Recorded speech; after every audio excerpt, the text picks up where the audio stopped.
All right, everyone, I'm inviting you guys to find your seat so we can start today's program. Welcome and thank you for joining us. For our next 3 hours, we are going to learn tips and tricks to future-proof your multifamily property. This program is supported by our Regionally Integrated Climate Action Planning Suite, otherwise known as RICAPS. We're a team of cities in San Mateo County alongside the county sustainability department working on climate initiatives. And so we're really excited that you guys are here to be involved in our mission. My name is Andrea Chow, and I lead sustainability programs at the City of San Mateo. Good morning. My name is Rachel Launder. I'm the Sustainability Manager for the City of Menlo Park and Andrea's co-host. And there's a team of city representatives here and county representatives that brought this program to life today. So thank you for joining us. And now we'd like to learn a little bit about you all and see who's in the audience today. So since there's quite a few of us, we're just going to raise hands. But if you could raise your hand if you're a multifamily property owner, manager, or developer. Oh, awesome. If you're a realtor, okay. Contractor, awesome. Community member, great. And public agency or local government staff, wonderful.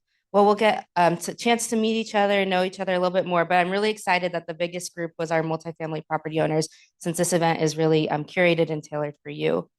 So to make sure that everyone's comfortable, I just wanted to note that the bathrooms are down this hallway. There's also drinks that the facility has let us have free reign over, so help yourself over there. Next slide, we'll get into our agenda here.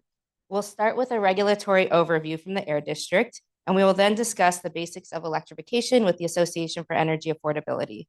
We'll have 15 minutes to grab lunch, and we'll eat that while reviewing case studies of real properties that have been upgraded across the Bay Area.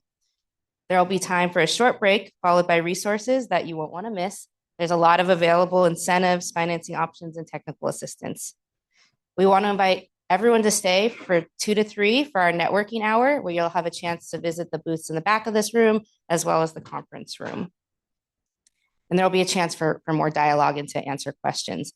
Because we have an action-packed agenda for you today, our Q&A will be after our panel presentations. So questions will be limited to 1 to 2 minutes to ensure that we have time for everyone.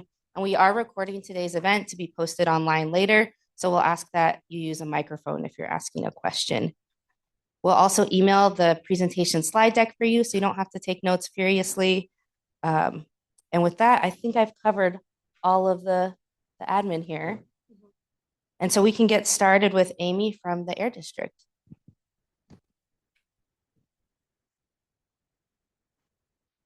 Yeah, of course.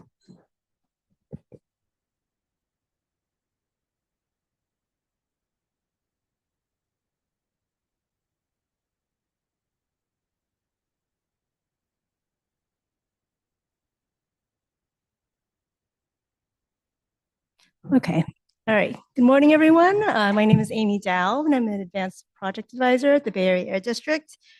So today I'm going to give you an overview of the Zero NOx building appliance rules. I'll explain the impact these appliances have on regional and local air quality. I'll talk about the intent of the rules, and I'll also give an update on the current flexibility concepts to provide possible exemptions that will be considered by our board of directors. So let's start off with some background on who we are. So the Bay Area Air District was established in 1955. We are the regional air quality agency responsible for regulating stationary sources in the 9-county Bay Area. So the Air District is governed by our board of directors. We have 24 members who are all elected officials at the cities and counties, and the numbers are proportional to each county's population. The Air District's mission is to improve public health, reduce historic and current environmental inequities, and mitigate climate change and its impacts. Next slide. Okay, so in the Bay Area, our main pollutants include fine particulate matter, or PM 2.5, toxic air contaminants, and chemicals that form ground level ozone. Nitrogen oxides, or NOx, are emitted from a variety of sources, including natural gas combustion, and they're a precursor to PM and ozone formation. These pollutants are linked to serious health issues like asthma, bronchitis, heart attacks, stroke, and they're increasingly linked to things like diabetes and dementia. Next slide. So here we see the why of why the appliance standards were developed. The table on the left shows that natural gas combustion in buildings emits more NOx in the Bay Area than either fuel refining or passenger vehicles. That makes them a significant emission source to address to improve regional air quality and health outcomes.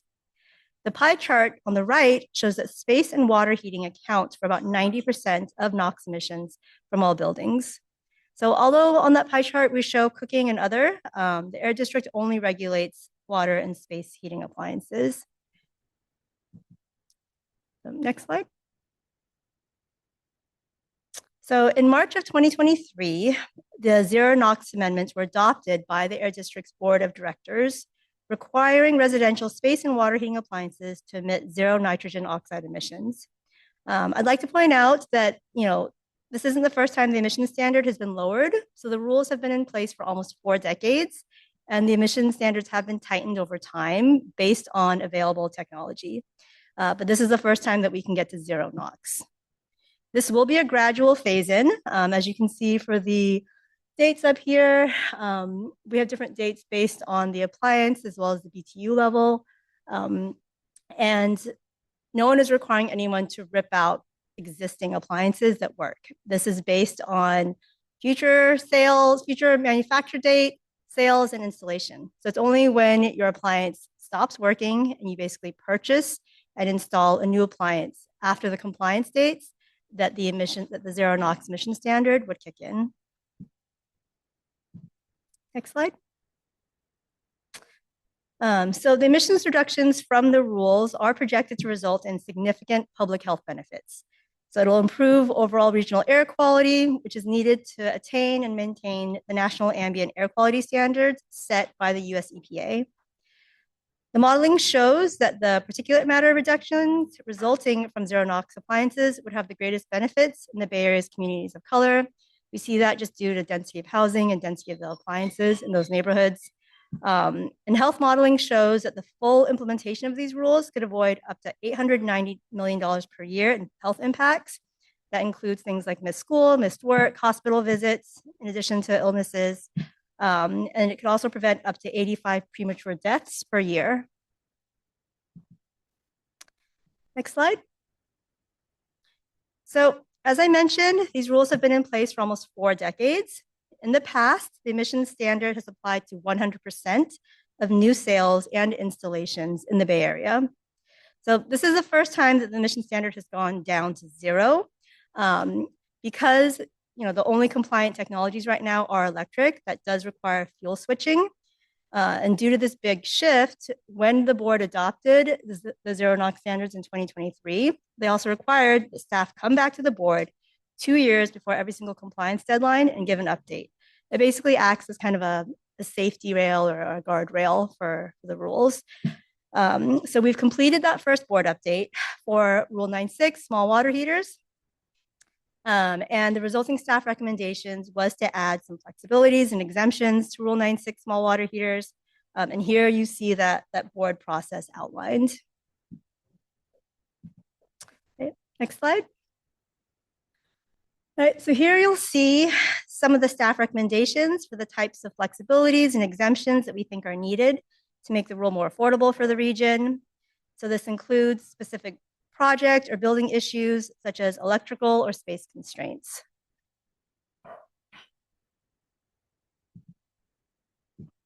Okay, and let's see. For more details, I would recommend viewing the regulatory overview document listed here. As you can see from the previous slide, it's definitely been a very long process to develop these rules. And it's an ongoing process to have the exact final language for 9.6, and it'll be a continuing process for the furnaces as well as for the larger water heaters as well. Okay, next slide. And so I am happy to answer questions. I'll be at the table in the back. And so, if you have any questions, please come speak with me. And I'm really looking forward to speaking with some of the multifamily building owners here. All right, thank you.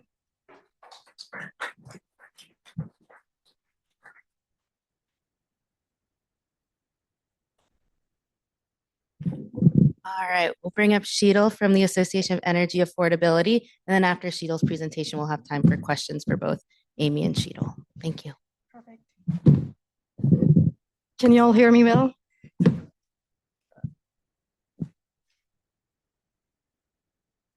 The topic is pretty vast, so that's one of my challenges, to keep it really compact and an overview. So once again, hi everyone. My name is Sheetal Chutnis. I'm at Association for Energy Affordability. I'm a senior program manager there, and I work primarily on the BREN's Multifamily Building Enhancements Program, which is also abbreviated as the BAMBI program. So today I'm going to provide just an overview of what electrification is and what is available in the market.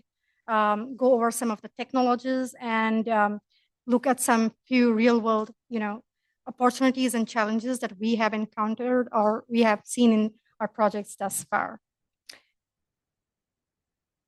So first about AEA. AEA is a nonprofit organization. We are focused on advancing energy efficiency, healthy housing, and decarbonization, particularly for low-income communities, but also for the small multifamily property owners.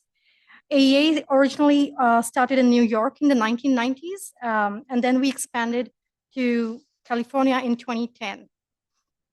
And we are now supporting multifamily electrification through program implementation, technical assistance, and trainings and research. So the question, why electrify? This is really the question that's driving a lot of policy decisions. Amy kind of touched upon some. The utility programs, the one that we are kind of helping implement and help the owners and build some building decisions right now. At a high level, electrification is really being is a combination driven by safety, health, climate, and increasing practicality. Basically, removing carbon monoxide or combustion from buildings reduces the risks associated with gas leaks or carbon monoxide exposures. We are also learning a lot about healthier about indoor air quality impacts from gas appliances, especially with gas cooking. And also from a climate perspective, electrification allows buildings to transition away from fossil fuels and increasingly take advantage of cleaner electricity sources. Most importantly, there are a lot of heat pump technologies that are available in the market, which are improving over the years. And there are incentive programs that are expanding, making electrification much more feasible across multifamily properties. Next slide, please. Yeah. And so the question is, why now? We are also seeing a lot of, momentum of state climate goals, the local ordinances, utility programs, and federal funding opportunities. Many of these programs are targeted for the low-income and moderate-income communities to help electrification more accessible.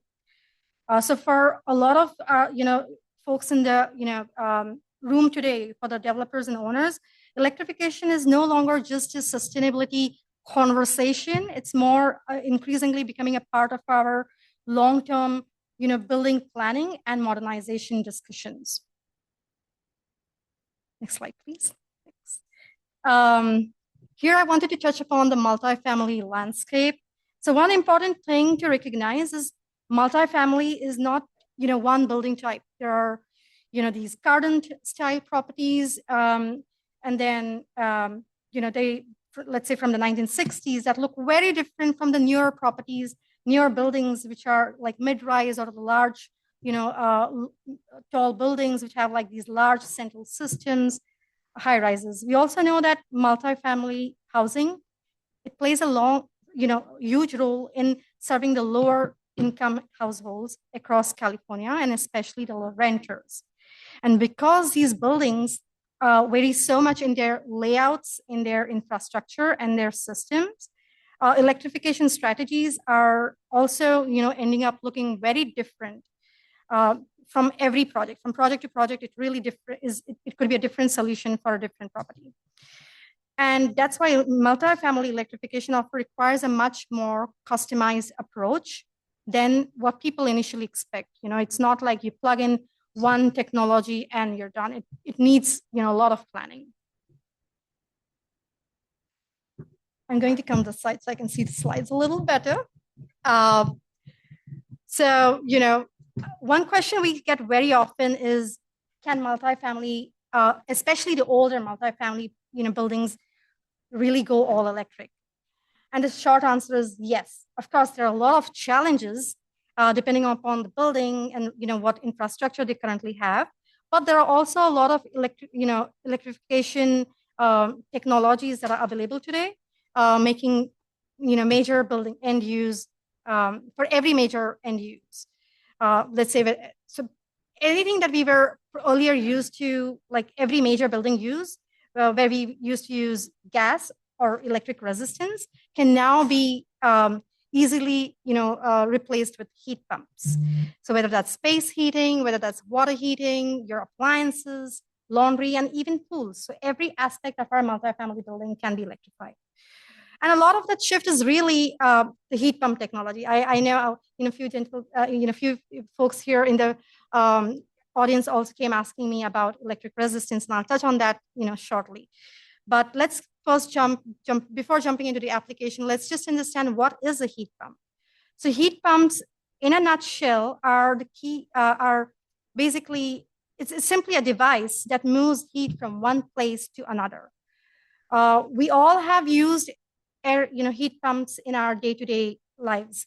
Air conditioners or the refrigerators are the common examples of the heat pumps that we use in our day-to-day lives. So for example, your refrigerator, it moves the heat from inside the refrigerator and transfers it to the surroundings spaces. And that's why when you stand next to a refrigerator, you feel the warmth, either at the bottom or at the back of the units. That's the heat that's being moved from one space to another. And that's the heat pump technology. We just have been using it, but it's the application that's different now.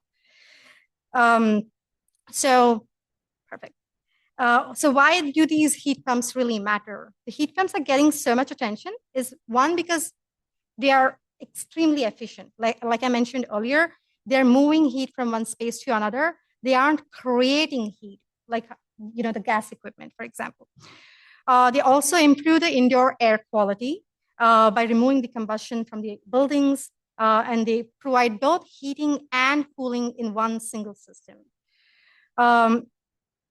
And they're also increasingly, they are able to kind of rapidly improving such that they can be used across all climates and applications. Our Bay Area climate is relatively mild, but they also kind of work really well in super cold climates. And here, because I kind of heard, I get this question a lot from the participants, and I wanted to get the elephant out of the room here. Is electric resistance heating the same as heat pumps? Because both are electric. The answer is no. They are not the same as heat pumps. Electric resistance systems are available for space heating as well as water heating, but they are significantly less efficient than your heat pumps. They also result in higher operating costs. Besides, they do not provide cooling. So, and as we are seeing the temperatures rising and the heat waves are becoming like a common thing these days, cooling is becoming extremely important consideration when we are thinking about switching our air space conditioning systems with heat pumps or any other heating cooling system. So with that foundation, let's get started with the space conditioning systems. Broadly, for heat pumps, there are these individual split systems. We are seeing like these ducted systems here, which have a separate, ducted and ductless systems, which have like a separate indoor units and separate outdoor units. And then there are these vertical terminal heat pumps on the farthest, right end that we see there, and those are mostly used in the hotels though. But a lot of Bay Area projects they use like wall furnaces, which are now considering the mini splits, or for that matter, these packaged thermal systems here. Packaged thermal heat pump, again, like, in many houses, you'll see there are wall furnaces, and there are also these packaged thermal AC units. Now the PTAC units, are you seeing 5 minutes remaining? Okay. So with the PTAC units, it cools only, but these packaged thermal heat pumps provide heating as well as cooling. So there are some of these newer systems as we see here. Sorry, just one slide at the back. The earlier slide, please. We have Gradient sitting here. There are some newer technologies, which use 120-volt heat pumps, which are pretty much like a plug and play. So these are like really good examples of, switching from wall furnaces to heat pumps for space conditionings. Next slide. For the central systems, there are these, the VRF systems or the packaged rooftop heat pumps, which are a good central system solutions, which provide heating and cooling across the larger buildings. Next slide. I want to focus a little bit more on the heat pump water heating, because that's that uses quite a bit of our water heating of our end users. And so when we talk about water heating, we're talking about heat pump water heaters again, not the electric resistance water heatings or the shorties.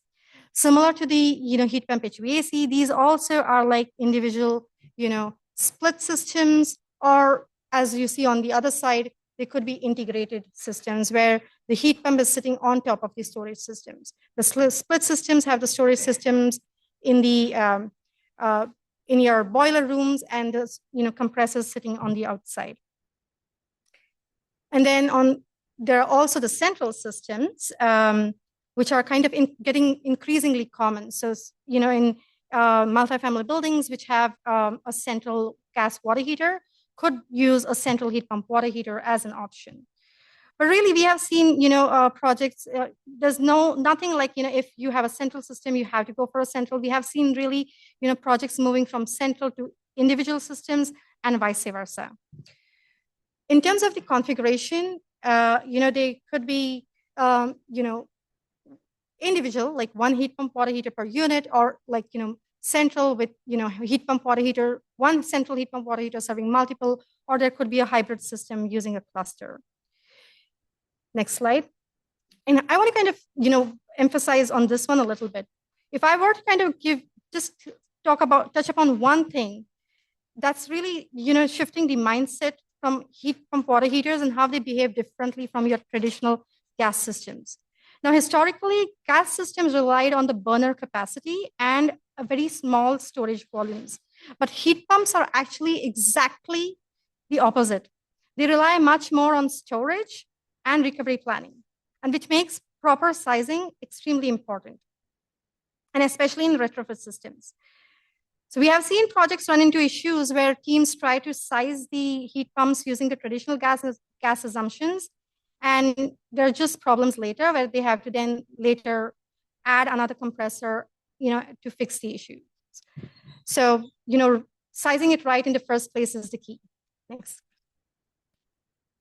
Now, cooking, which is also very close to everyone's heart, this is an example where I think the technology as such is pretty simple, but I think it requires a lot of engagement with the owners and getting everyone familiar with the technology and getting them comfortable with it. Typically for electric cooking, we do see these many different types, the older electric resistance coil or the radiant. But really what's emerging more as a preferred option are the inductions. The induction cooking Cooking works by the magnetic fields to directly heat the cookware rather than heating the cooking surface first. And that helps with very fast response times, precise temperatures, and very high efficiency. The benefits of the induction is basically it creates a very safe kitchen environment because the surface itself doesn't get as hot. And like I mentioned earlier, it's the really key for this is engagement with the tenants or the occupants who are going to be using this technology. It's pretty straight and simple, but it does require a little bit of getting familiar with it and getting comfortable using it. Next slide. A lot of time people ask, like, what about the cost? It's definitely costlier than your electric resistance cooktops. People feel, okay, now do we have to kind of scrap all our utensils and buy, new ones? Well, no. With this, with everything, it's clearly not the cheapest option, but the costs are continuing to come down as the adoption is increasing. So cookware compatibility is another consideration because induction requires magnetic cookware. So depending upon the project and resident population, choose cookware. We have seen some projects which provide developers who provide cookware support, or they provide tenant education as part of the implementation. Laundry electrification. Can that be electrified? Yes. It could be electrified using either electric resistance or the heat pump dryers. Again, heat pump dryers are much more efficient. They typically have lower electric demand, but they also have, the drying times could be a little longer. But they are definitely much more efficient. Next slide. So we've covered the major building end users, and then the pools. Well, the pools also can be electrified using the heat pump technologies. They provide a major operational savings compared to the gas systems, especially for maintaining steady temperatures. Quickly moving on to renewables.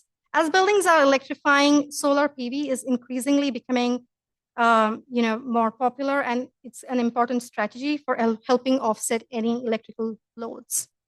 They really work well with the heat pumps. Now, how do we really apply this to the multifamily properties in our communities? We've seen a spectrum of complexity.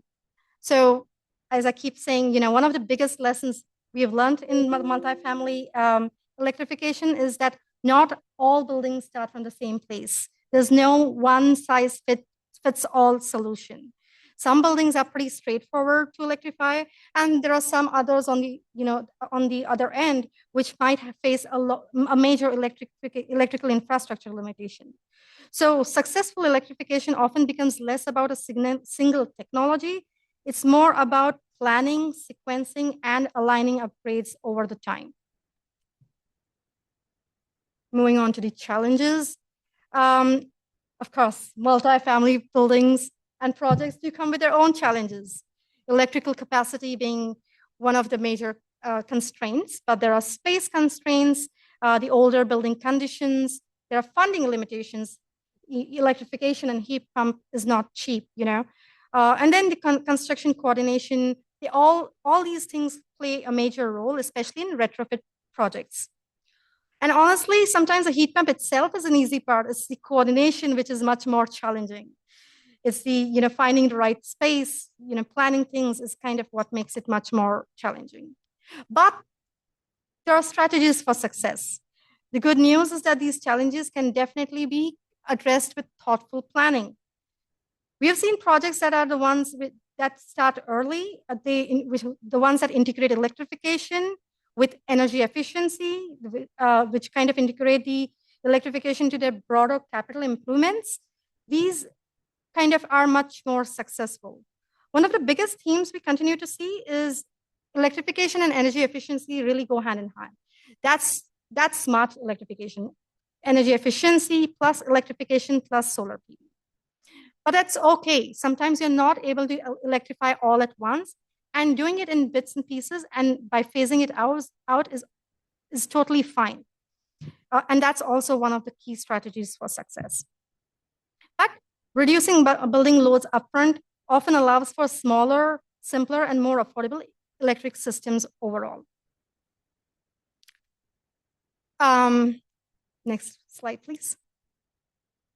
I'm going to, I'm sharing some of the, photos from our actual site visits here. So over here, you'll see this is, a typical forced air unit with a furnace in the closet. Especially if you have existing cooling associated with it, it's like there is a like-to-like heat pump, ducted heat pump HVAC replacement. That's an option. Then in the center, we see the mini split heat pumps, which we see are a common retrofit for wall furnaces. That's the outdoor unit, which is which is a compressor which sits on the outside for your mini splits and your ducted heat pump HVAC. The farthest photo there is of a package thermal heat pump, which is very modern looking. It's a 120-volt heat pump, pretty much plug and play. Next slide. These are some photos of the heat pump water heaters, the individual heat pump water heaters, the hybrid ones, which have the compressor sitting on top of the storage tanks. Often these are in the standalone closets outside the units, and sometimes you will see that the water heaters and the furnaces are in the same closet. There are a lot of key consideration, and like I said, this is just a one-on-one. So if you have any projects like that, we will be providing technical assistance to let you know what is the right way to kind of get this installed. But I'll just keep it very, at a bird's eye view here. This is a central plant, central heat pump water heater with the outdoor units. This was for a big,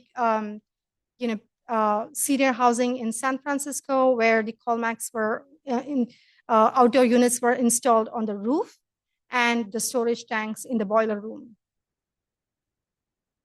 Next slide.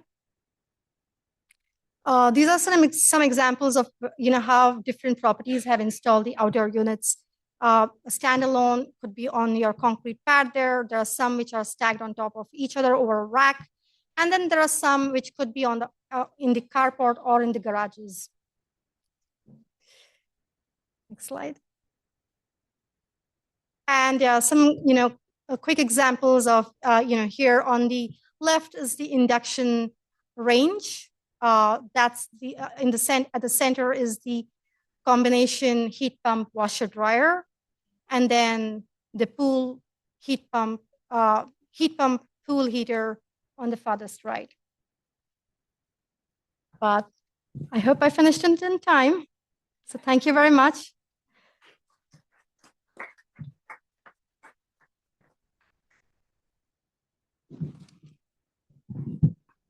All right, thank you, Sheetal. So for those who came in, I saw a lot of folks come in. You're welcome to find seats. There's a few across different tables. So we'll go into some questions on the regulatory overview from Amy at the Air District, as well as Electrification 101 and the basic steps from Sheetal at the Association for Energy Affordability. So just a reminder, like we shared in the beginning, we're trying to keep questions 1 to 2 minutes to give time for everyone.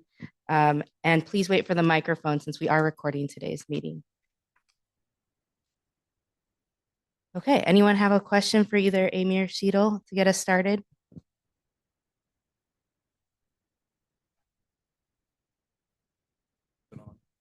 Yeah, okay. All in, I think they're all great ideas. Our problem in many buildings is capacity. What's happening on that front?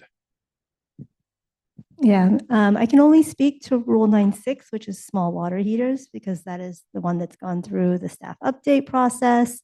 But one of the flexibilities that we are proposing, the staff is proposing to the board, which the board will be considering in the fall, is exemptions for electrically constrained projects. And so, there's a couple of criteria the staff has put forth right now. One of them is panel size, no more breaker space, if there's knob and tube wiring. I'm blanking on the last fourth one right now. But basically to say that we have considered kind of what we would think of, or what program administrators, we've spoken with a lot of subject matter experts, like what is considered a standard project versus what is considered kind of outlier costs. And we know that capacity issues, PG&E, those are huge challenges. We don't expect those projects to be required at this time to basically to go to zero NOx at this time.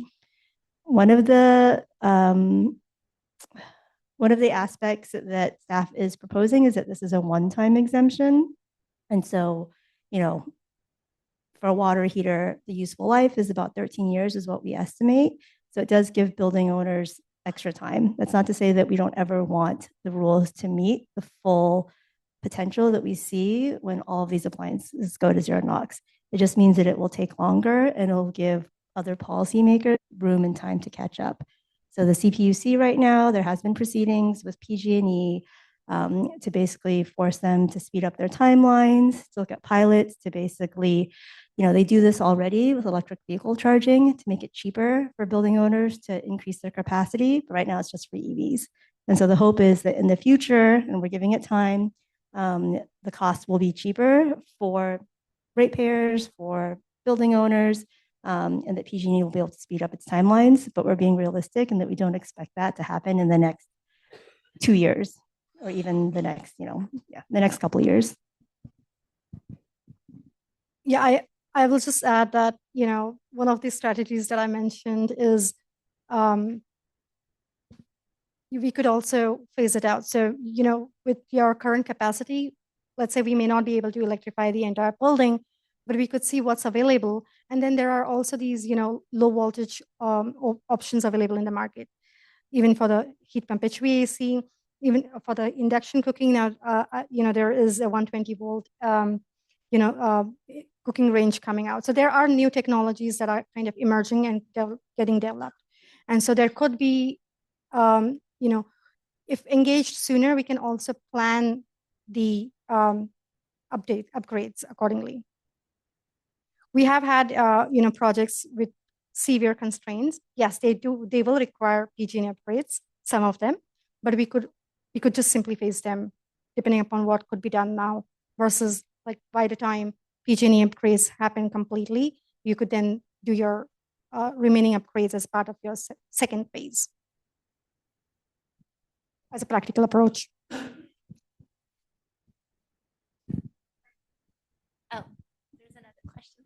So going a little further with the last question, we'll be facing the need to do it immediately when a water heater goes out. So will we be able to figure out this exemption in advance? Will be a process that we can go through, because what I don't want to have is no hot water for my tenants, and then I'm faced with this change real time. Yeah. So I would want to point out that, there are a lot of incentive programs in terms of the data that we're drawing off of. There's been thousands and thousands of heat pump water heater projects that have been installed in the Bay Area.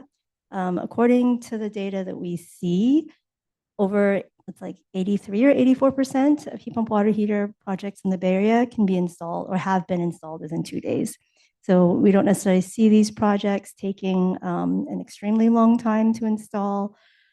For some of the exemptions, the goal is to have it be very quick and streamlined. So it's something that, you could just apply online, answer your contact information, a couple of questions, whether or not you believe you qualify, maybe a couple of quick pictures just to prove like, yes, this electric panel has no space, or here's this picture of the utility closet with the current water heater.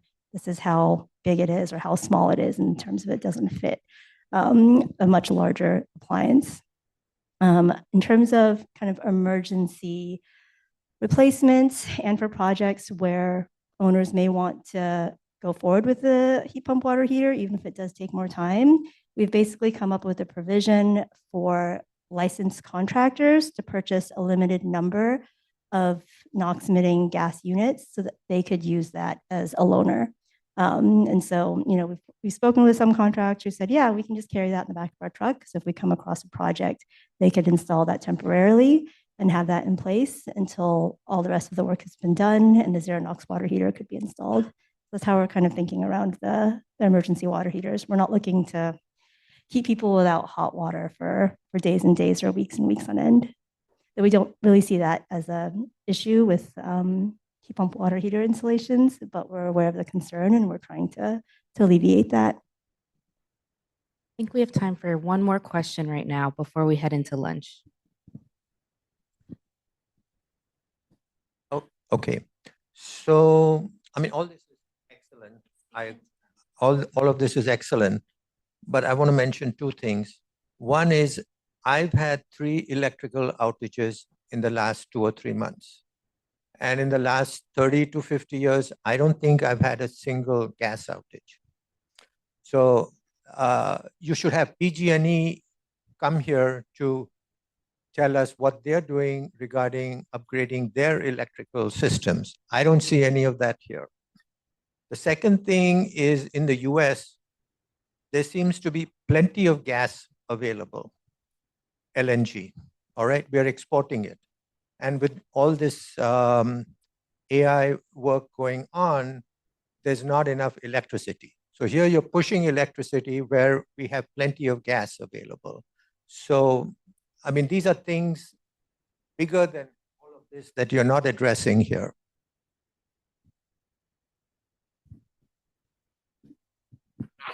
In terms of electricity planning, I would say that, we do work with PG&E, CPUC, the California Energy Commission. So they are responsible for grid planning and they are aware of the rules. They take that into account.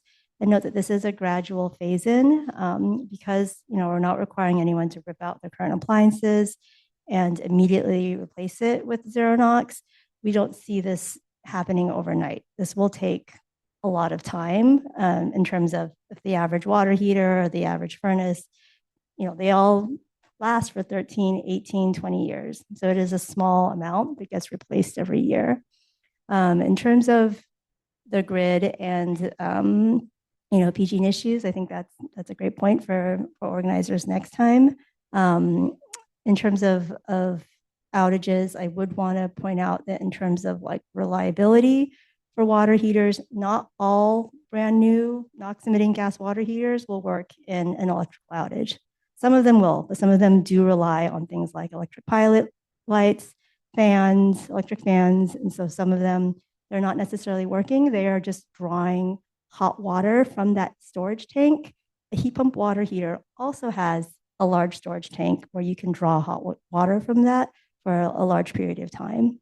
And for a gas furnace, any kind of centralized gas furnace is also reliant on fans in terms of, a centralized fan system that requires electricity. And so a heat pump HVAC is a similar reliability, which is not great in an electrical outage, but that would apply for a gas furnace as well.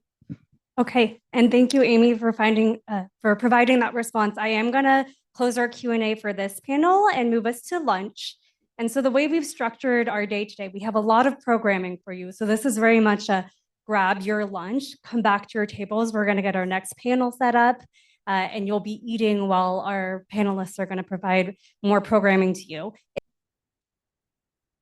Our panel here, we're really excited about to share some case studies with you all. So for those who maybe missed the morning part, we had a regulatory update and talked about Electrification 101 and just the basic steps to electrify.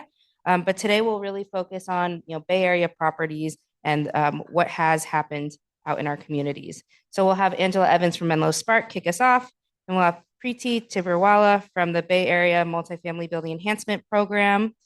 And then we'll have Shannon Allison and Brian Crochall share about multifamily all-electric technology. And Melanie Jasper from PCE will close us off with Peninsula Clean Energy's EV Ready program. There will be time for Q&A after all of the panelists have gotten through their remarks. So jot those questions down. And we'll get started with Angela when you're ready.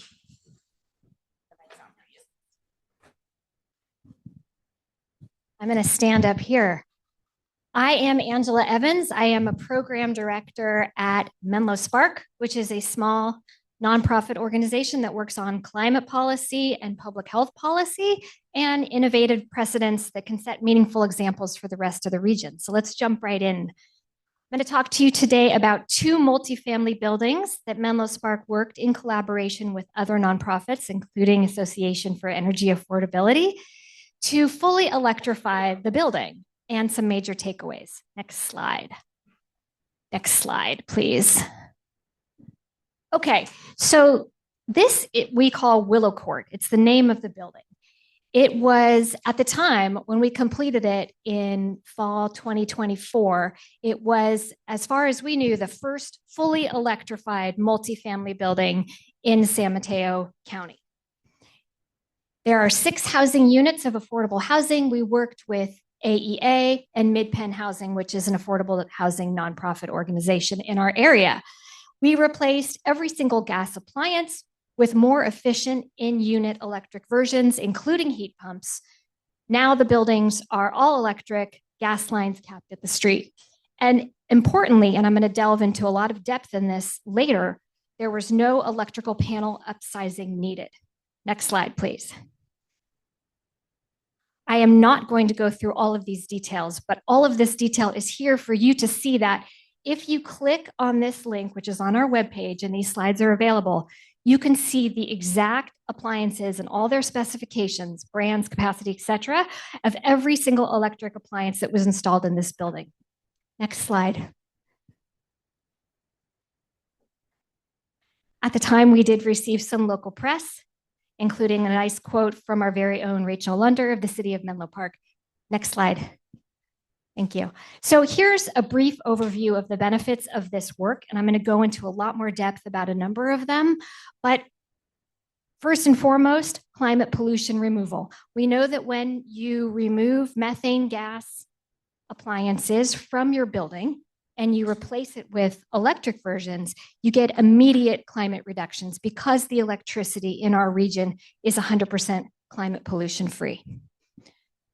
We project, and Peninsula Clean Energy projects on a study that I'm going to delve into later, that tenants will save about, on average, $30 per month on their utility bills after the installation of heat pumps. The tenant and public health benefits of electrifying all buildings, including multifamily, are enormous and robust. And Amy Dow focused on that in her slides as well. Extreme heat resilience. We know that heat pump HVAC systems provide both heating and cooling in the same system. And so we installed air conditioning for the very first time for these residents. And as I mentioned before, no electrical panel upsizing was needed. Next slide, please. Next slide. So this one, it was in Berkeley. We call it 63rd Street because that's where it is in Alameda County. Noteworthy, this was a building, or this is a building that is older than that of Willow Court. 1960s era, very small main panel, very small sub-panels, and yet we electrified the entire thing without upsizing the panels. 5 housing units, soon to possibly be 6, and we modeled accordingly. Again, we replaced all gas appliances with more efficient electric versions, including heat pumps, and the gas lines are now capped at the street. You can see here this bolded bullet. We did all of this without needing to upsize these very small subpanels. And oftentimes we hear, okay, well, that's great that you were able to fully electrify, but what about older buildings? Can you do it in older buildings? What about the capacity issues? We did it. We're going to show you how. There's room to spare. We'll go into it. Next slide, please. Again, I'm not going to read through all of these bullets, but this is here to show you that if you click on our case study, you can read all of the specifications about every single electric appliance that went into this building. Next slide, please. An overview of the benefits of this work, not unlike what you saw with Willow Court.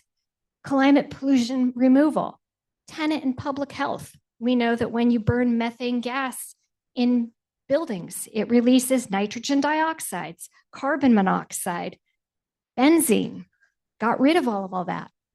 Projected bill savings for tenants, new air conditioning via the heat pump HVAC systems, and no panel upsizing needed. Next slide, please. This is an important quote that we had permission to share from one of the tenants in 63rd. And I pointed out because she's very pleased with her new appliances for a variety of reasons. And I pointed out for the building owners here in the room because if you educate your tenants about the benefits of the new appliances that they're about to receive, they can likely be your allies and your partners in this effort. They'll be happy you're doing it. Next slide, please. Menlo Spark likes to think that these two buildings show early compliance with the Bay Area Air District appliance rules that Amy Dow so thoughtfully outlined, along with, here is their summary of the very serious health concerns associated with burning gas in buildings. Next slide, please. This is an important one that I wanted to call out here, especially for the building owners, property managers in the room, because I feel like this is a lesser discussed topic in this space. When you will fully electrify your building, you're going to get increased resilience and better safety in the event of a major earthquake. We do live in earthquake country.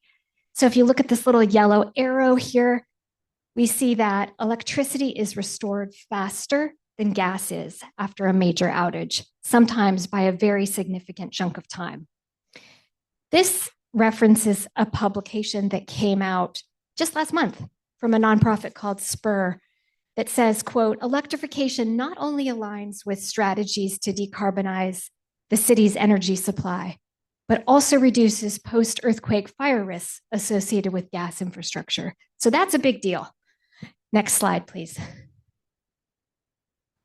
Here is a summary of what I mentioned earlier, which is that Peninsula Clean Energy and Silicon Valley Clean Energy have modeled, and in this case, they actually looked at actual homes electrified, the tenant savings on their utility bills of about $30 per month. Next slide. Let's talk about this in our remaining time. There continues to be rampant misinformation that when you replace your gas appliances, your water heater, your furnace, and others with electric versions, that you're probably going to have to upsize your panel. That has been debunked time and time again, and yet that misinformation continues to circulate. So what we showed with these two multifamily buildings is that yes, you can do it. Yes, there's flexibility to spare. And we used a concept called power efficient design, which I'm going to talk about in depth on the next slide. Lots of text here. That's because this is a dense topic that's worth going into. So we used what's I mentioned is often called power efficient design. Sometimes people call it watt diet. Here are some of the tools that we use to fully electrify the buildings without having to upsize the panels. First bullet, first and foremost, we used highly efficient heat pumps that are well sized for the space, not oversized. We used 120 volt heat pump combination washer dryers, which Sheetal mentioned will save a lot of space on your panel compared to electric resistance dryers. Importantly, this one, 120 volt heat pump water heaters. So we installed those at 63rd Street. These offer all of the benefits of heat pump technology that the 240 volt versions offer. These ones are basically plug and play. You can plug them into an existing outlet, so they save a lot of space on your electrical panel. They're good for emergencies, which someone asked about earlier, and they reduce installation times. If you want to take a look at our electrical load calculations, because I know everyone is dying to take a look at our electrical load calculations, right? Click on the links to our case study and you can see the math. You can see the NEC codes that we used, and we explain how we did it. You can see it in black and white. There's room on the panels for EV charging later. At 63rd, if they would like to install EV charging later, you will likely need something that's called a circuit pauser, which is an important piece of a power efficient design. It essentially allows you to pause the load of one machine while using another. And in this case, we might recommend that they use a circuit pauser that shares electrical loads with their laundry machines. Next slide. And our last slide. If you want to delve into more details on how to do this, how to fully electrify your buildings without upsizing your panels, in addition to the slide I just showed you, here's a number of resources from reputable organizations on how to do this for your individual building. Thank you.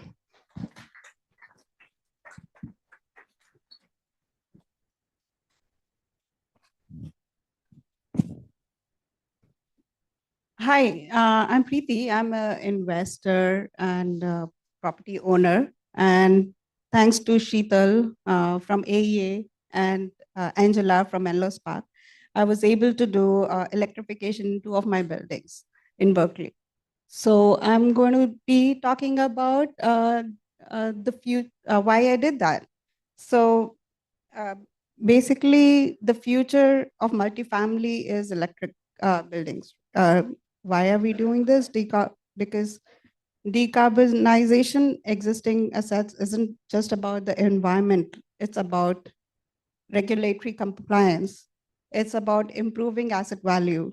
It's about tenant satisfaction.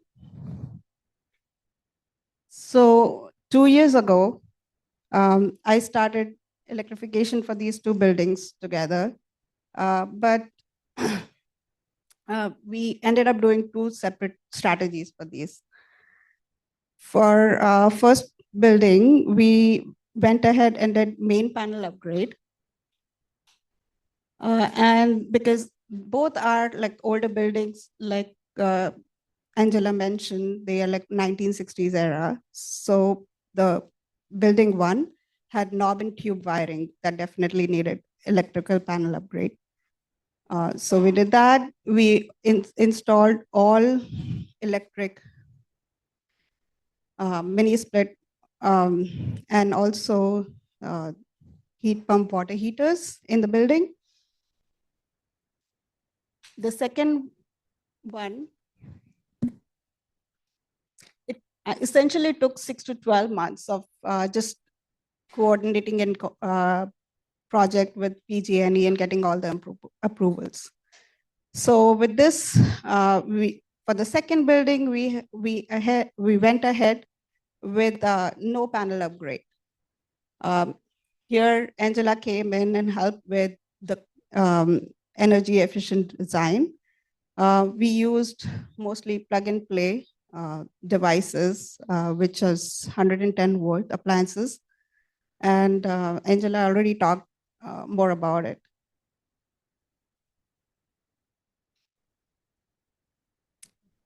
Next slide, please. Sorry, I already, yeah. So here are the pictures of some of the devices that we used. On the left side, there's a water heater, 110 volt heat pump water heater. You can see it's like directly plugged into a standard outlet.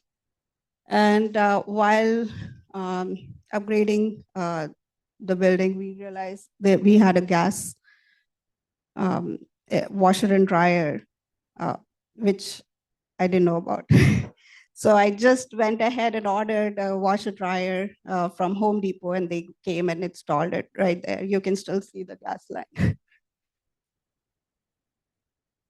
So it was really very easy. That helped us with maintenance also, because now there is, it's ventless laundry. Now, I wouldn't have been able to do this work without all the funding that I received. Since I'm an investor, I was able to get funding from TechLean, California, AEA incentives, and also local grants like Menlo Park. Next slide, please. All right, so this is just a side-by-side comparison of both the buildings. So the primary power in the building 1, we had to upgrade the main service panel. It took longer, and but it's fully EV ready. So tomorrow, if we want, we can install EV chargers here. We did get incentives from both Tech and AEA. For the second building, we were able to save money on main service panel upgrade. And we used the 110 volt standard outlets. It was really fast deployment time. We were able to finish the work within 2 to 3 months, I would say, once we had the permits. And for EV readiness, we should be able to install EV chargers using smart splitters or smart pausers. And we were able to get incentives from Menlo Spark Tech and AEA. Next slide. My tenants are really happy. The tenant satisfaction is really high. I haven't had many complaints about their water heater not working. They did needed some, I would say, education about how to use their new mini splits. So AEA and Menlo Spark did do some tenant education that helped. Tenants were really happy after learning about the improved air quality, because there's no carbon monoxide or NO2 in the air now. There's definitely reduced maintenance. Whenever I have a tenant moving in and moving out, I don't get the calls that my water heater isn't working because the pilot light is off.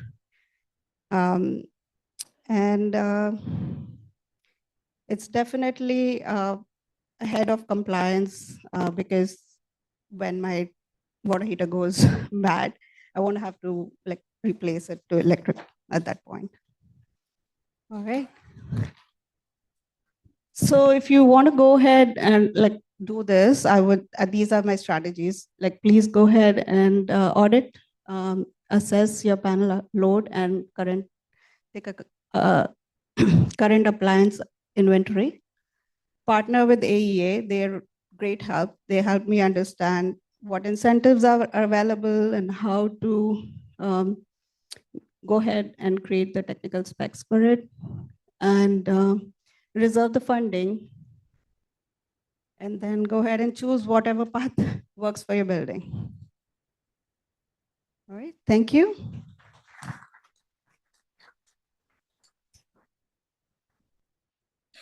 All righty. Our slides were in this order. We sat differently. I'm Brian Kroschel, Alter Engineers. I'm a mechanical engineer, but for the past, engineering, the past about 13 or 14 years, mostly focusing on plumbing, and mostly focusing on electrification. So little overview. Our order's a little off here. We can go to the next slide. Plumbing, domestic hot water. My first bullet there, a bit of a crude term, sunk cost. So this is real that hot water is a critical thing. So your water heater usually, so hopefully your water heater starts leaking, then you know you got to get going, you got to fix it before that leak becomes a problem, right? So the time starts right when it starts leaking. That's like the best case scenario with the gas-fired water heater. Otherwise, a manifold can crack and then you need to replace the whole thing in a hurry, but there is an urgency to it. So the first big tip is to come up with a plan now, because when your gas-fired system is broken, it does take a little more thinking to get electrified. And as has been said, these heat pumps are going to cost more, but the higher COP kind of justifies the expense. So you do have to be ready to play the long game, invest in the hardware and the technology to kind of achieve that longer COP. That's ROI. COP, LO engineer acronym there. COP is a coefficient of performance, which is a fancy term for efficiency. We mentioned electric resistance. So when you have a hair dryer, you're just putting electricity into a coil and it gets hot. Same with an electric resistance stove or a water heater. You're just heating water, so you're 99% efficient, turning electricity into heat.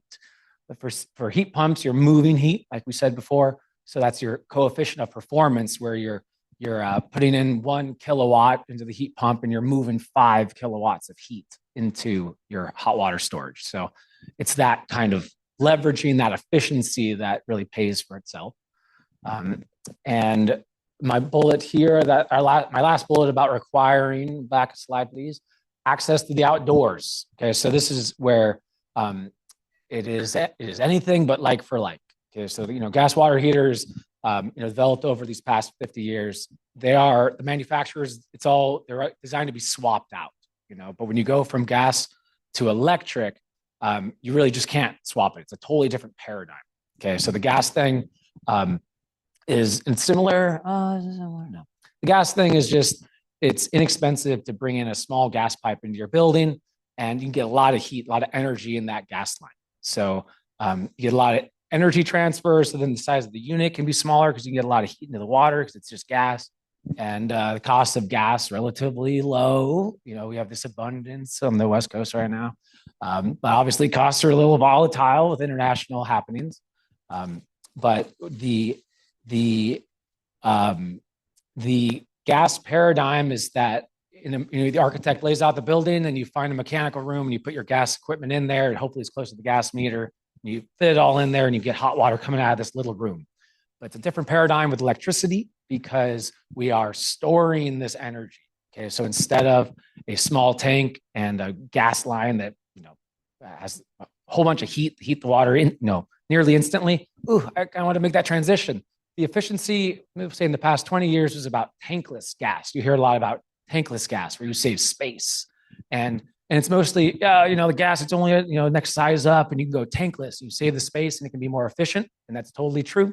That you get more efficiency by not storing the gas. So there was a movement towards tankless, but tankless doesn't get you out of all of our emissions and carbon implications and the rest of it. Okay, so tankless is kind of the epitome of that gas paradigm, where it's inexpensive to run the gas to that tankless, and you can create all your hot water. You never run out. Great. So the opposite is now this electrical, where we need to think like systemically about how to fit this system into our building. Because now we're talking about storage and capacity, and we're talking 300-gallon storage tanks. You got to fit those somewhere in the building. And then this picture here, it's on the side of the building where you have this array of heat pumps, and they are just have a fan blowing, and just like we said, a refrigerator coil basically blowing, or cold is coming through the coils, and you're blowing that cold past, and you're extracting heat from the air, and you're putting it into the tanks. But those tanks do need capacity, need space. So our next slide here kind of shows for this system, these tanks were indoors here. And the more space you have, the better, okay? And it's kind of, how many people in the room have at their own home, or maybe at their own building, a electric battery? So you have your solar and you have your battery backup. People show of hands, the Powerwall, test the Powerwall or anything. Because it's that kind of logic where you can see your battery charging during the day, and you can kind of watch it heat up, and then as soon as you hit 4 o'clock and electrical rates go up, your battery starts powering your house, and there's a certain like giddiness that you're overcome with when you're like, yes, I designed the system, we build it up, and now I'm using the system, and that is fully in that is the paradigm for domestic hot water now, so load shifting is the term. It hadn't, none of the previous slides kind of talked about that, but the duck curve, has anyone heard of the duck curve? Okay, and it's just the utility concept that early kind of in the morning, there's some curve, and people are getting ready and showering and cooking in the morning, and it slows down, and then they all come back from work and they cook and they cool their houses, and that peak energy happens. So that's just a California grid reality, and us building owners, mechanical engineers, our part in that is to bring hot water into the discussion, so we can store heat and energy in that hot water. So that, nice slide. So that from 4 to 9 p.m., when the grid wants to just power this AC, it's expensive electricity, that all of our heat pumps all turn off, and you coast through that 4 to 9 slot. So yeah, here's a cool, kind of colorful slide. But we see on the left here on 6 a.m., that blue, that's domestic hot water usage starts coming in. And I guess that is the duck curve. That gray curve is like the cost of the grid demand. Does anyone see the duck? It really helps out an overlay of the duck. But it's just that another aspect of, I'm all giddy about it because at the end of last year, I put my own power wall in, and now you're selling power to the grid and you're all excited. And PG&E doesn't want your power midday, especially in the spring and late in the fall. And it's because we all have this solar, but no one's running their AC yet. Right? So the grid literally is like, has too much solar, doesn't know what to do with it. So all of these incentives are aligned around getting domestic hot water types to just store that energy, all that beautiful solar in the middle of the day into your hot water. And then it hits 4 p.m. and we all let off the accelerator. In our heat pumps, then we just coast through that 4 to 9, and everyone takes their showers, and they don't know that we're just coasting through space, thermal space. And then 9 o'clock hits on, heat pumps fire back up, electricity costs go down, and it all pencils out. So I think the end of my slide is to emphasize that, is it comparable gas versus electric? Only once you zoom out and you recognize that when you load shift, PG&E wants you to buy power in the middle of the day. So you kind of get your system in alignment with the grid costs of power, and it really does pencil out. There's a whole lot of other incentive aspects to make it work out. So that's my 2 cents, and I'll pass it to Shannon for HVAC. I'm Shannon, and I'm with Alter, and I focus on mechanical and HVAC. So all of the system types have kind of already been run through, so that was great. What we have seen on our projects, the new builds are typically going with the 1-to-1 splits or the PTHPs, and that all has to do with first cost. The renovation buildings are different, and they require, like what Angela said, you really need to do load calcs on your space heating and cooling, and you need to measure your panel load. And I'm sure if you go to the calculation, the NEC calculation, that's what they did. They metered, they saw how much power they're using, and then they saw that difference that they can fill. And that difference is really going to tell you which system type you go with. Can you go to the next slide? So there isn't a lot of hydronic in multifamily. I'm sure that's because it was kind of covered with the gas component, and then nobody really had cooling in this climate anyway, and so they had natural ventilation with heating. It's hard to make the central plants pencil for multifamily. And it is also difficult to make the central hydronic systems be easily metered without a BTU meter for each residential unit. So it is a lot more cost efficient to just go to the individual PTAC units or split systems. However, we're doing a pilot project for a multifamily building that will be existing once our pilot project starts on San Pablo in Oakland, where we will be piloting with a CO2 air source heat pump that does heating, cooling, and domestic hot water. And we're going to just pilot it at the top level. And then the rest of the units will have the IFOCA units. I don't know if you guys know those, but they're PTHP units. So yeah, I guess after that we'll be able to see. But the CO2 heat pumps can produce hotter water, and that's the domestic hot water one. But they have ones online that can do all three. Next slide. Oh, great. That's it. Can I actually add? We have a little time for just one thought. Mechanical, one thought. All right. Just when Shannon talked about that kind of individual unit versus a central unit. So when my thoughts on domestic, I was emphasizing just the central, and I think it usually tracks with if you have an existing building that is central, it likely would make sense to do an electric heat pump that's central. But if your existing system has individual heat pump or individual water heaters in each unit, it would probably make sense to do the individual heat pumps in each unit. So just know that there's a lot of different options based on what the existing conditions are.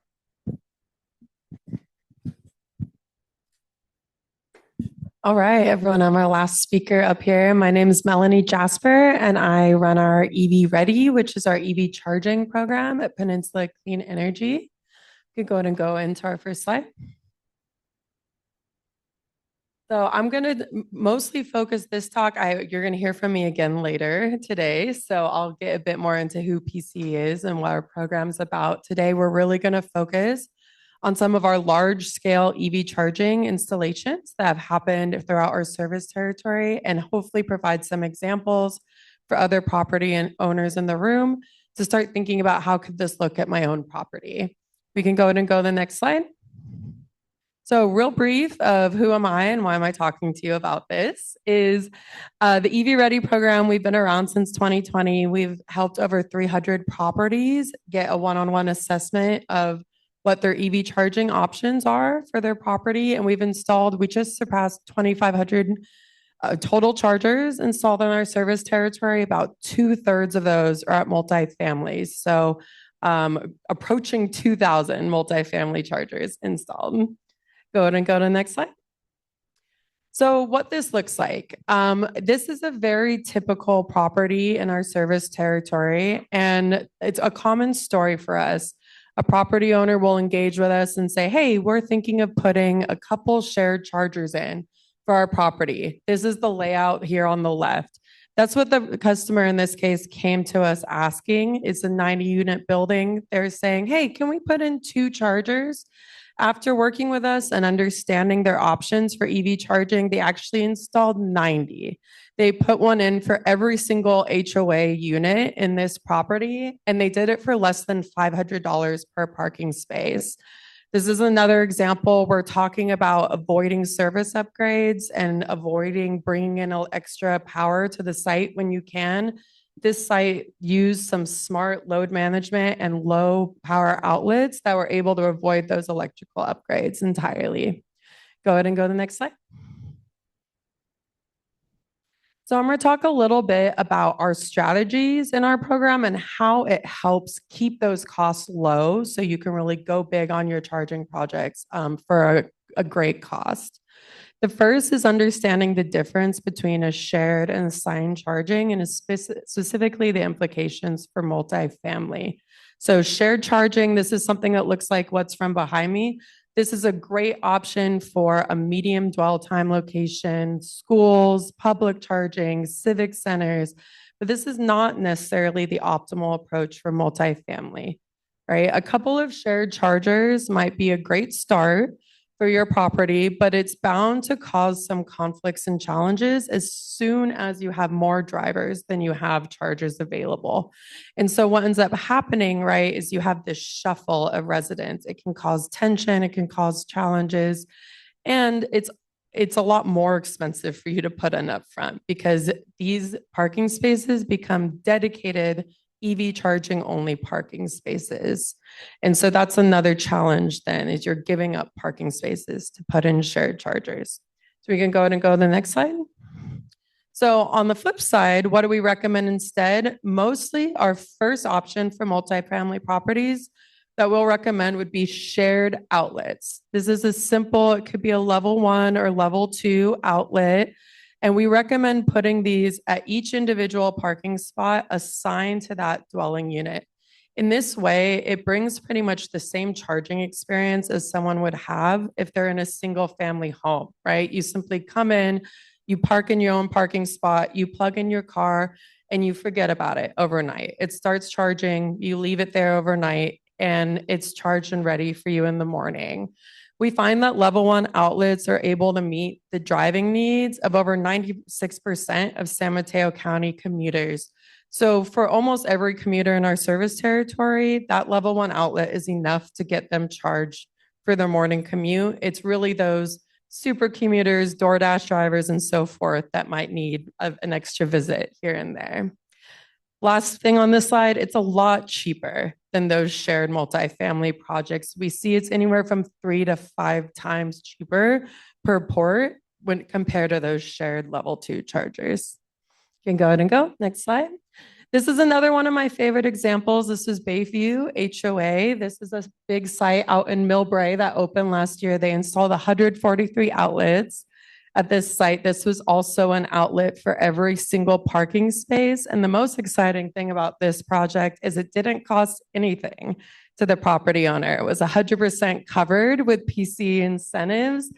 And so this just became a no-brainer for this property, right? It became a simple question of like, do we have the capacity? Do we have the investment? They were found that they were able to do it, and our incentives would cover it for them. All right, we can go ahead and go next slide.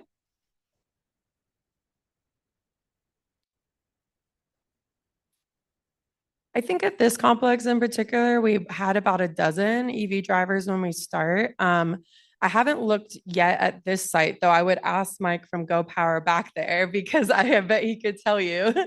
But I will say from another project where we installed EV chargers, we actually saw that the number of EV drivers doubled in the first year. So it is also true that once these are available, more renters will choose to go EV. All right, I'm gonna get a little technical here, and I realize not all my text is up. Would you mind clicking ahead for me on this slide? Oh, I didn't realize I had an animation. Sorry. We'll go back one to the next. All right, so I'm gonna get a little technical here and just describing how EV charging works for multifamily. At multifamily, right, you have an electrical meter for each individual apartment unit and the house meter, which serves your common area, garage lights, and all of that. So a big question for multifamily is which meters am I putting the EV chargers in? How is that going to get installed? Who's going to pay for it? All right, we can go ahead and skip through, and we'll skip to the next slide. Yeah. So this comes to our typical multifamily solution, and this would be how over 90% of EV charging projects are installed in multifamily today. It requires a smart charging solution, so that would either be a smart charger or smart outlet. So these chargers are then installed on the house meter, right? That means the property owner, you're paying the electric bill for those chargers. So how the smart charger works is when the driver goes to use the charger, they'll pay via an app. That service collects the fees from all the drivers and will reimburse the property owner. This solution, I mean, this is what has enabled multifamily properties to install charging to date, right? Without a way for the property owner to get reimbursed, like why would you want to put in charging, right? So this allows property owners to recoup those costs, and it also allows for a lot of flexibility, right? If parking spaces are often reassigned or shared between different residents, this solution's really flexible and it allows property owners a lot of control over who's getting access to the outlets, who is that outlet assigned to, and how much are they paying to use it. I'm gonna go ahead and go to the next slide. So I'm just going to touch really quick. And again, this is a big part of our program. What we do is we help property owners understand these options for our properties.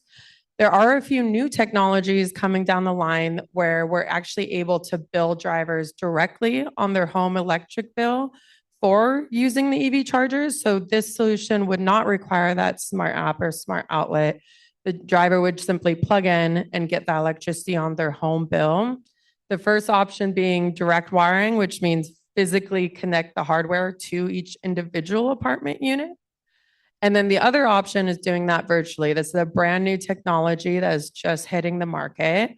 But we're always trying to keep track of these things in our program and these options. We're incorporating these options into our technical assistance and are here to help any property owners understand what is the best option for each property. All right, this is going to be my last example. We have another large one-to-one outlet installation happening in our service territory. This is going to be at Peninsula Pines apartments, and we will have a ribbon cutting planned at the end of July. So if anyone is interested, please keep an eye on our website or connect with us, get our information. You're all invited to come out and see one of these installations yourself if you're trying to picture how it looks like at a large apartment complex. All right.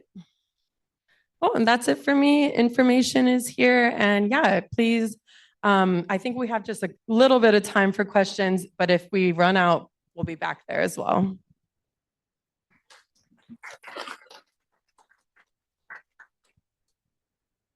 Thank you for all those case studies. We have about 5 minutes for questions, so we'll take a few. We have Ori with the mic there. Thank you. Afternoon, everybody. Rovi Antonio with California Apartment Association.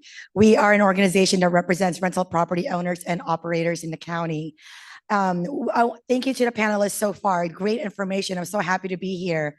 Wanted to share with you all that we recently convened a forum with our top housing providers in the Bay Area. And the top concerns that they raised, they brought to our attention is the mandates regarding going electric, doing the conversions.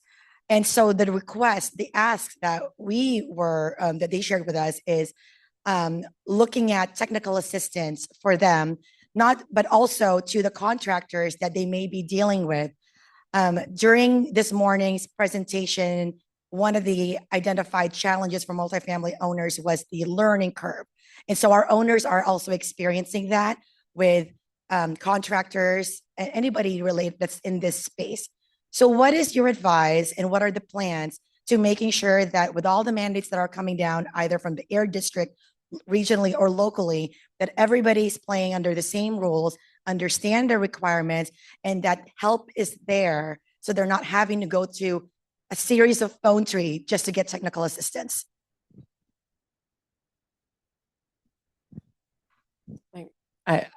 I could speak from the EV side. I mean, I know that we have resources available to help properties understand and meet code, but I feel like someone down there might take the electrification side. I think there's a lot of good answers to your questions. I mean, I think if I step back and I look historically when there have been major regulatory changes that change the market, what we see is this market signal. Contractors pay attention. Suddenly there are regulations that they have to pay attention to keep their business. And so they quickly figure out how to get it done. And so my sense, based on the way history has played itself out, is that we already have a bunch of heat pump contractors who know how to do this well. We're going to see more of them. More conventional contractors are going to make sure that they get themselves trained so that they have that expertise to do those installations. But I think you need to have the regulations in place to send that meaningful market signal to the contractors before you then get them all trained and knowledgeable on how to do that. But I think you will see that. We've seen that time and time again with technologies and regulation. Any of my other panelists want to take a stab?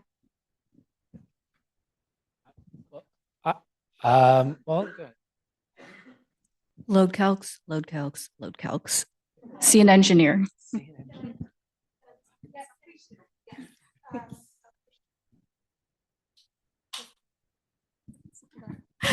I was just going to add that there are a lot of training available for contractors because you're right. It's no more business as usual for them. So there is a learning curve for them. There are websites.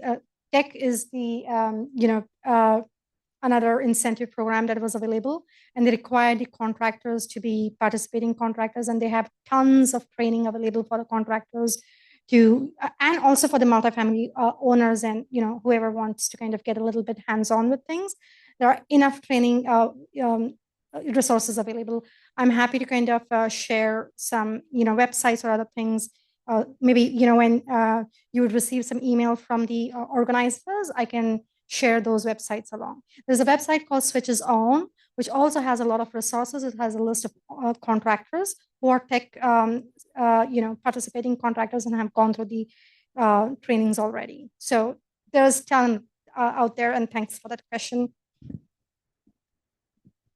Okay, I would also add, so Shannon's thought about load calcs. We're going to get an engineer. The contractor, part of their deal is often like replace in kind, as if whoever put it in did the design, so I'm just going to match it. So Shannon's quick response is make sure that we're not just replacing in kind when we're talking about electrifying, because as I described, it's a different paradigm. And the good news is that especially in the 80s, there was an abundance of low-cost power. Is that how it went? These systems are just oversized. The systems often have that capacity baked in.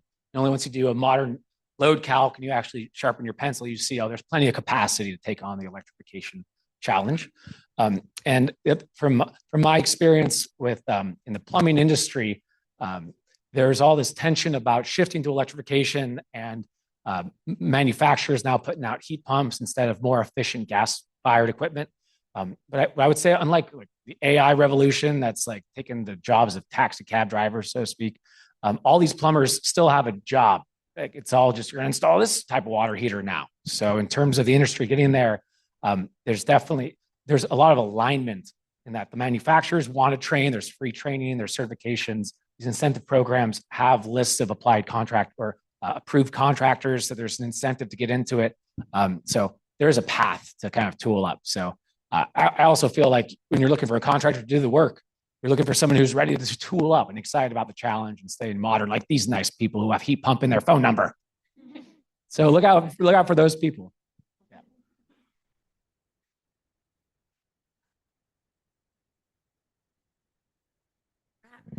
That's okay. Hi guys, I'm Jasmine with 188 Heat Pumps. I'll keep it super brief. Just to answer your question, we are one of the contractors adjusting to the education-centered, customer forward initiative. We really are preparing educational content as we approach and talk to people to meet them where they're at. And that's what we do as part of our assessment, free home consultations, and we walk them through all of the heat pumps, all of the services, and answer all these questions. So I think we're one of the contractors kind of making that bridging, and we really value that. I think that's why we're here today. I think that's why a lot of people are here today. So just saying, yeah, I think that's a big front that needs to be done, is the educational content to meet customers where they're at. Okay, we have time for 2 more questions.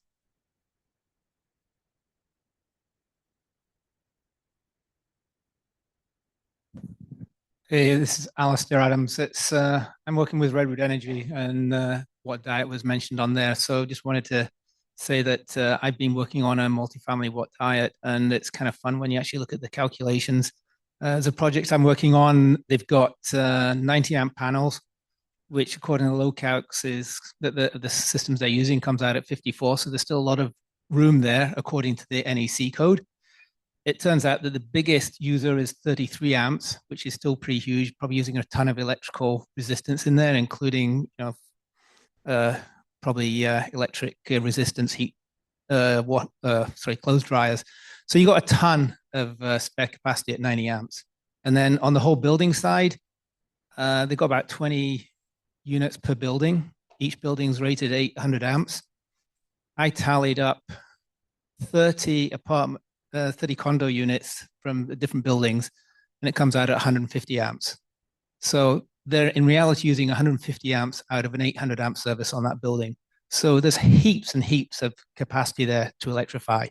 So putting EVs on there is going to be no problem. Thank you for sharing that example. And I think we'll wrap up this panel now if we can thank our case studies one last time. Thank you.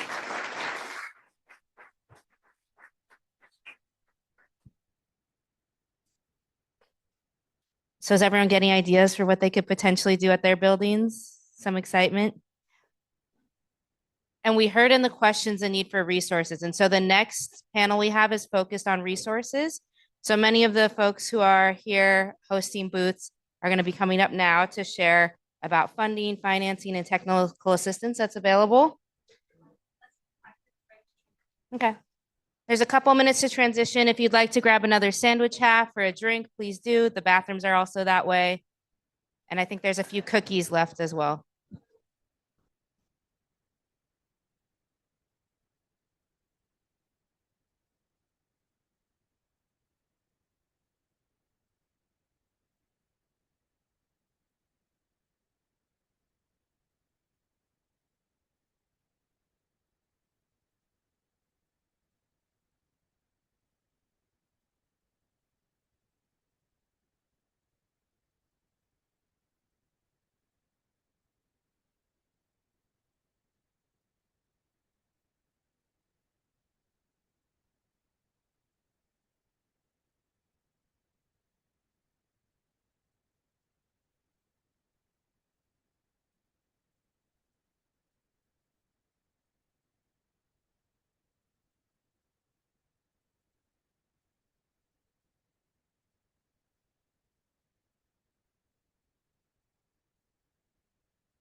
All right, everyone, if you can grab your snack and start heading back to your seat. We'll be starting our resources panel in just a moment.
Okay.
Just like a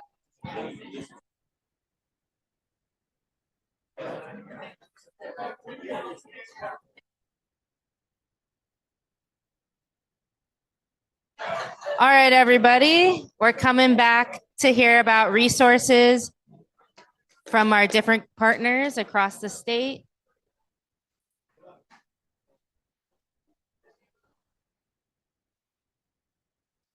And just a reminder, at the end, we do have time for networking. So these conversations can continue at around 2:15.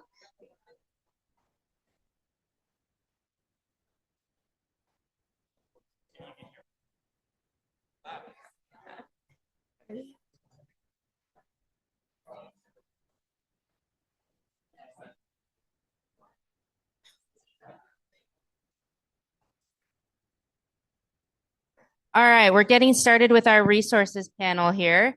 I'm excited to share that we have Cal MTA and Gradient Room to talk about their heat pump demo. We also have the Bay Area Regional Energy Network, Bay Ren. Can you all hear me as I introduce our next panel? Okay. Melanie is back from Peninsula Clean Energy, so you'll hear about all the cool incentives that they have that made the project she shared possible. Thank you.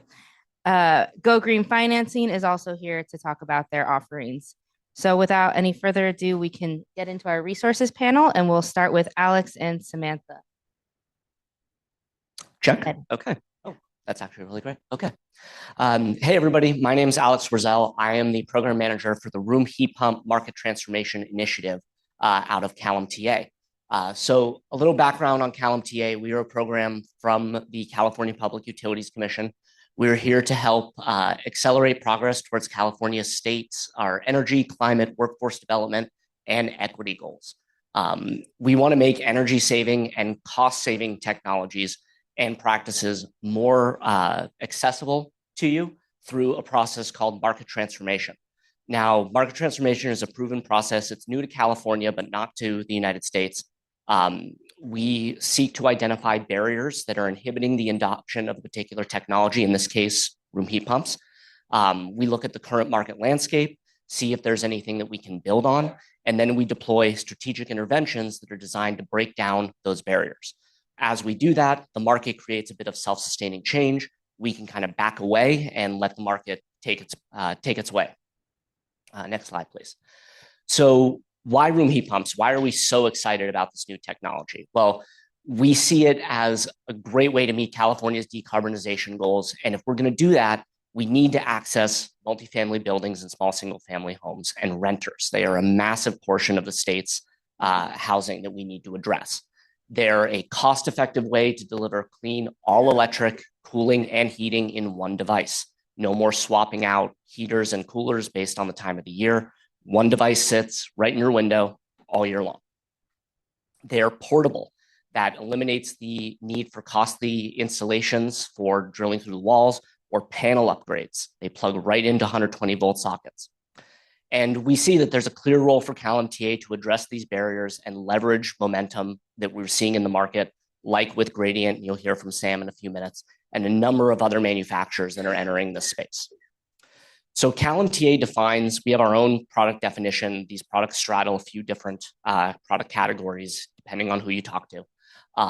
But as I mentioned, they are 120 volt, they are variable speed, and they put out about 8 to 14,000 BTUs for about 400 to 1,000 square feet. So again, those multifamily, small single-family homes are the ones we're really targeting. They come in a number of different form factors. The ones you're probably familiar with most are the portable ones, that's in the top left, what we affectionately call the R2D2 units that have the dual hosing out to the windows. And then in the bottom right corner, your standard window box unit. There are also new and innovative designs like Gradient's saddlebag and a U-shaped product as well. And there are a number of other manufacturers entering the space coming up with new form factors that are going to be included in this definition. And as I talked about before, installation with no certified HVAC technician or electrician is required. Standard handyman can put these into a tenant's apartment and do so quite quickly.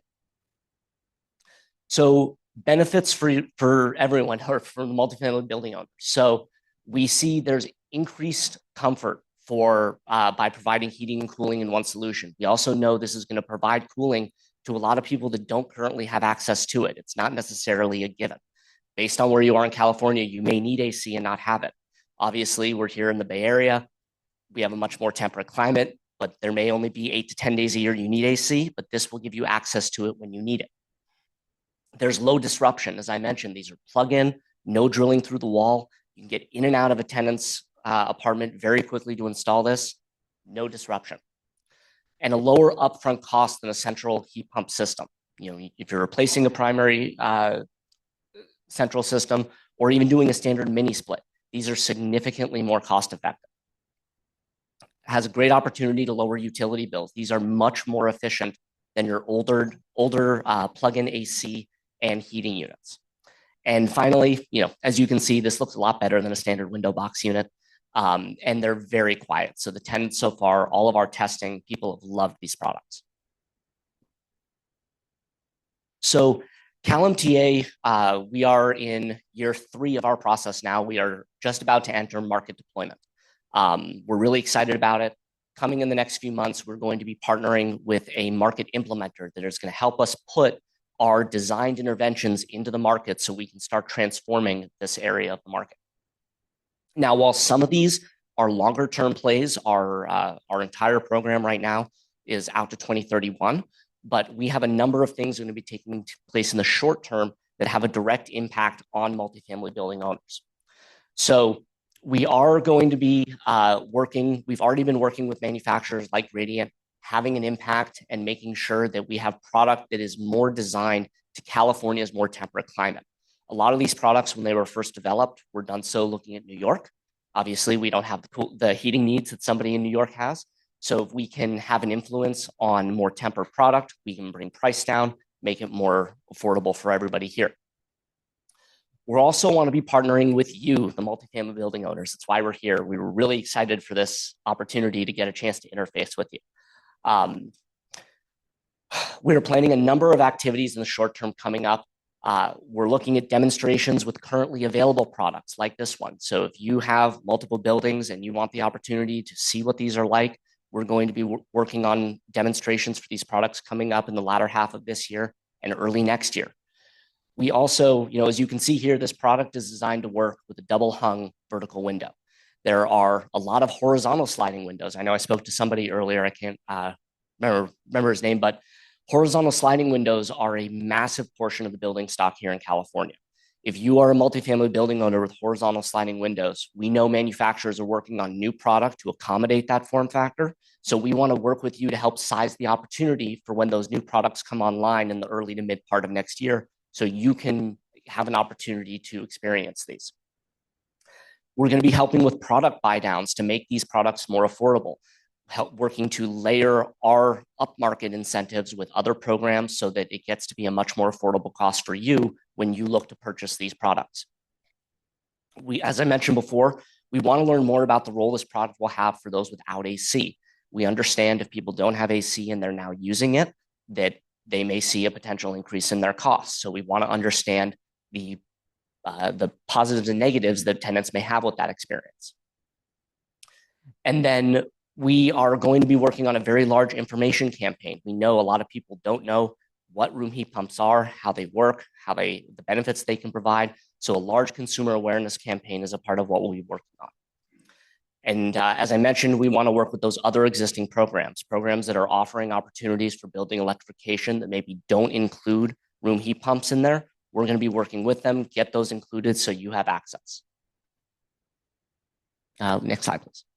So finally, we're really excited to connect with you. We want to learn more about your buildings, where they're located, what window form factors they have. It's been a big part of our research in the last couple of months centered around window form factors.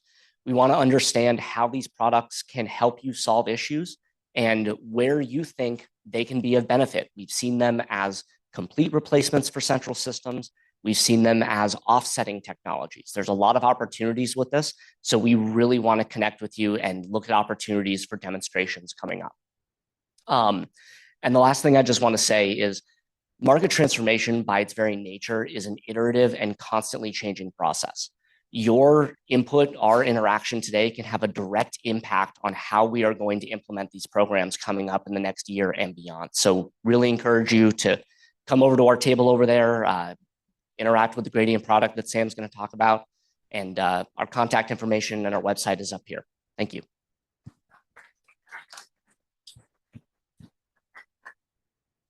Okay, hi everybody. I'm Sam Lamas. I'm the Senior Manager of Policy and Business Development at Gradient. So I basically help communicate with utilities and incentive providers about this emerging technology and help lower those costs for building owners like yourself. Next slide, please. So I feel like a lot of these themes have come up today. We've got aging infrastructure, aging gas infrastructure that we're trying to get off of the grid, get off of gas while it's failing and switch to electricity. Obviously, there's looming state and local pressures, regulatory requirements that are pressuring you to make this switch as well. There's also extreme heat that's coming and is becoming far more prevalent for communities in California, which is making cooling less of a nice to have and more of a requirement for a lot of folks, especially more vulnerable communities. Next slide, please. So this is an overview of the gradient system and all of those factors that I just mentioned were kind of what drove us to want to design this gradient system, an easier to install heat pump system, never before seen on the market. There's no drilling, there's no condensate management, there's no refrigerant lines, there's no external system. It's all in one system, as you can see right here. So a couple of features of the system, it's a 9,000 BTU system. So that's about 400 to 500 square feet of heating and cooling capacity. It plugs into a standard 120 volt outlet, so really limiting the need for electrical capacity or panel upgrades, which I know a lot of folks have mentioned today is a very important aspect of building electrification. So we're working within the limited capacity that the buildings have. To date, we have not had a building that has had to upgrade their panels due to our product. So that is just a really tremendous finding over the last year of deployments. As Alex mentioned, they're very quiet. So especially compared to a traditional window shaker or window AC unit, we've had tenants say, is it on? Is it running? I can't really tell because it's that quiet. So really pleased with the end user experience, not only with the efficiency and the savings that it can provide to building management, but also the comfort and air quality improvements that it can provide to tenants.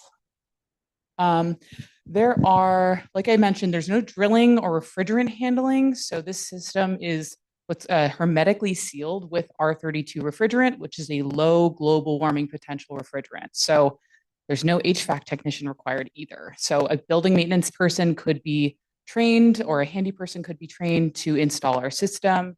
It takes about 30 minutes to maybe an hour to install. You pop a bracket into a window, you put the unit on the bracket, you plug it in, and you're ready to go. So I think we're gonna jump to a video that actually demonstrates this.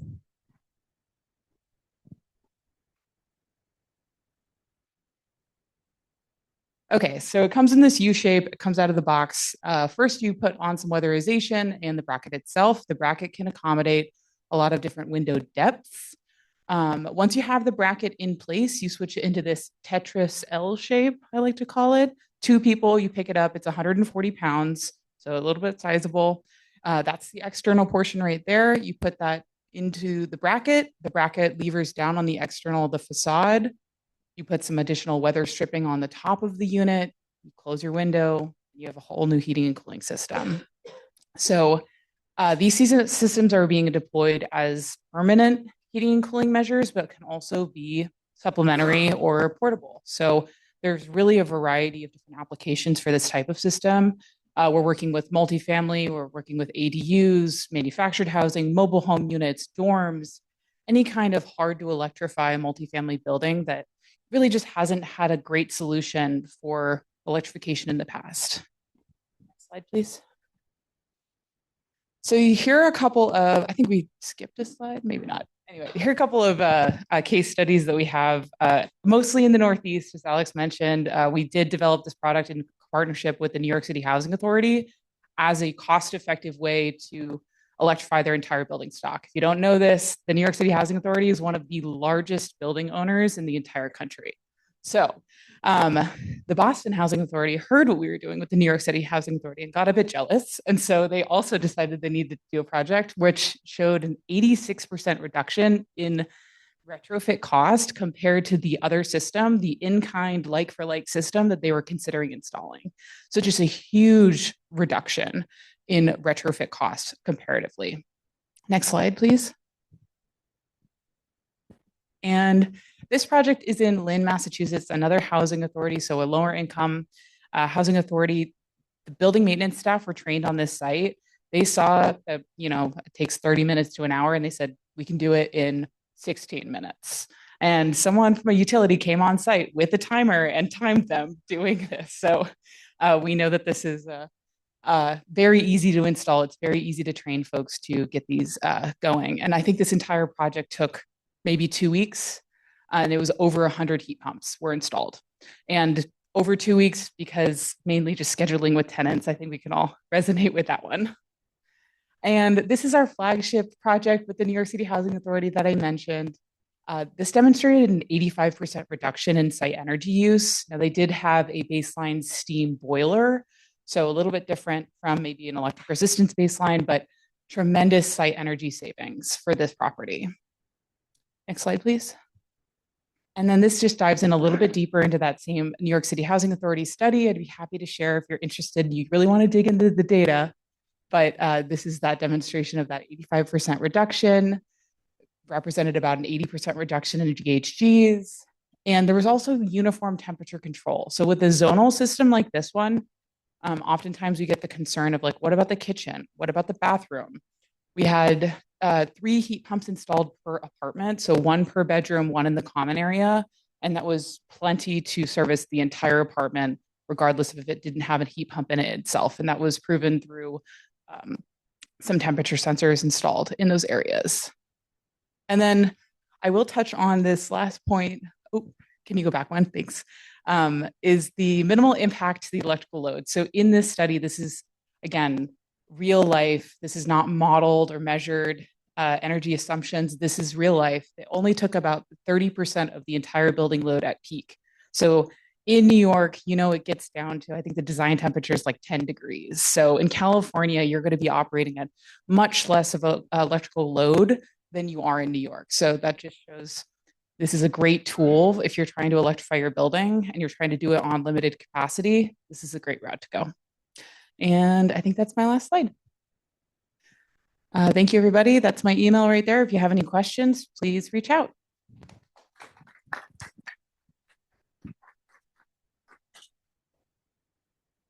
All right. Hi, everyone. My name is Natalia. I am a program specialist for the BayREN Multifamily Program, which is what I want to talk to you guys today about. Basically supports installing energy efficient retrofits into your multifamily property. So today we'll just go over the program overview, the participant journey, and then how to get started. Might skip over why energy efficiency because Sheetal had mentioned or kind of outlined that so well earlier today. But just kind of setting the scene, BayREN, or the Bay Area Regional Energy Network, is a coalition of government agencies. So we have government representatives in each of the 9 Bay Area counties, and we work together to create and implement different kinds of energy saving programs across the Bay Area. So we have some for commercial buildings, for residential, for small businesses. This one is our multifamily program. You can go to the next slide, which is the Bay Area Multifamily Building Enhancement Program, or the BAMBI program for short. There are kind of 2 key offerings of the program, that is technical assistance and then our cash rebates. So first, I do want to talk about the technical assistance that we provide through the program. This is provided in partnership with the Association of Energy Affordability, AEA. So they do implement the program and technical assistance on the behalf of BayREN. Our technical assistants and AEA kind of serve as a one-stop shop to connect you with contractors if that's needed. We have a lender referral service if you're interested in financing opportunities. And then they also implement many different programs, energy efficient programs across California. So if you are eligible for other programs that you could potentially co-leverage on top of BAMBI, they will get you connected there as well. And they kind of help you from start to finish with developing your scope of work, what makes sense for your property, what you need. And then once you're ready to go ahead and reserve those actual rebates to upgrade, they will provide a site visit and energy usage analysis to really assess your current energy use on the property and what the modeled energy savings would be for energy efficient scope of work. You can go to next slide. And I'll quickly touch on this since you guys have a little bit of familiarity with the Association of Energy Affordability. As mentioned earlier, they are a nonprofit organization focused on reducing energy use in California.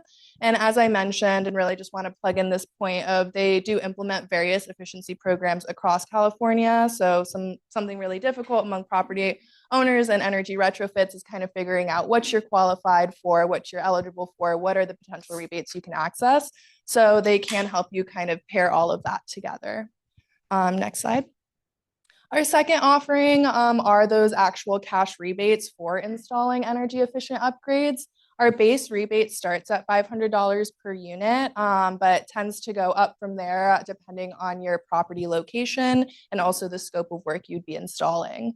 So it's very dependent on your scope of work and your location, but on average, Bambi rebates cover around 30 to 40% of overall project costs, and they do come at the end of project installation. Another unique aspect of the Bambi program is we are contractor agnostic, so you can choose any of your own licensed contractors or any contractor to install those upgrades, as long as they can pull those proper permits for any sort of upgrades that you are installing. And as mentioned earlier, we do have a lender financing referral service. I believe Go Green will talk about some financing options as well. So that is also available through the program. Next slide. And then here are the actual program requirements to enroll and then to reserve those rebates for installing energy efficient upgrades. So you do have to be an existing residential property in the 9-county Bay Area and served by PG&E. And then we do focus on 5 to 50 unit market rate properties. So if your property is between 5 and 50 units, and it's market rate, we can serve you. We can also serve deed restricted properties of any size. To reserve the actual rebates for a scope of work, we do require that the scope of work has 2 or more unique measures that achieve a combined modeled energy savings of at least 10%. So 2 measures is the minimum. But we do see scopes typically including like 3, 4 plus measures. And it can be anything ranging from like building envelope to electrification, heat pump installs, changing gas to heat pump systems does yield a lot of energy savings. So your technical advisor can kind of work with you to make sure you're hitting that 10% mark before reserving those rebates. And then these are some of the typical upgrades. I didn't include all of them. It's quite a long list. I like to say if it saves energy, it's probably included somewhere on our measures list. But our most common ones are HVAC upgrades, hot water upgrades, building envelopes, and then we can also do lighting and appliance upgrades, so energy efficient appliances as well. The only things that we cannot do in our program is renewable energy, so solar and then green building materials. While solar creates cleaner energy, it doesn't necessarily reduce the energy use, which is why we really focus on upgrades that help lower overall energy usage in your building. And then also noting here, work already installed or purchased are not eligible for Bambi rebate. So it is really important when you're thinking about this kind of energy upgrade project that you go ahead and enroll into the program and reserve those rebates before purchasing or installing. All right, now I want to talk a little bit about that process with working with your technical advisor and reserving those rebates. So you can go to the next slide. Thank you.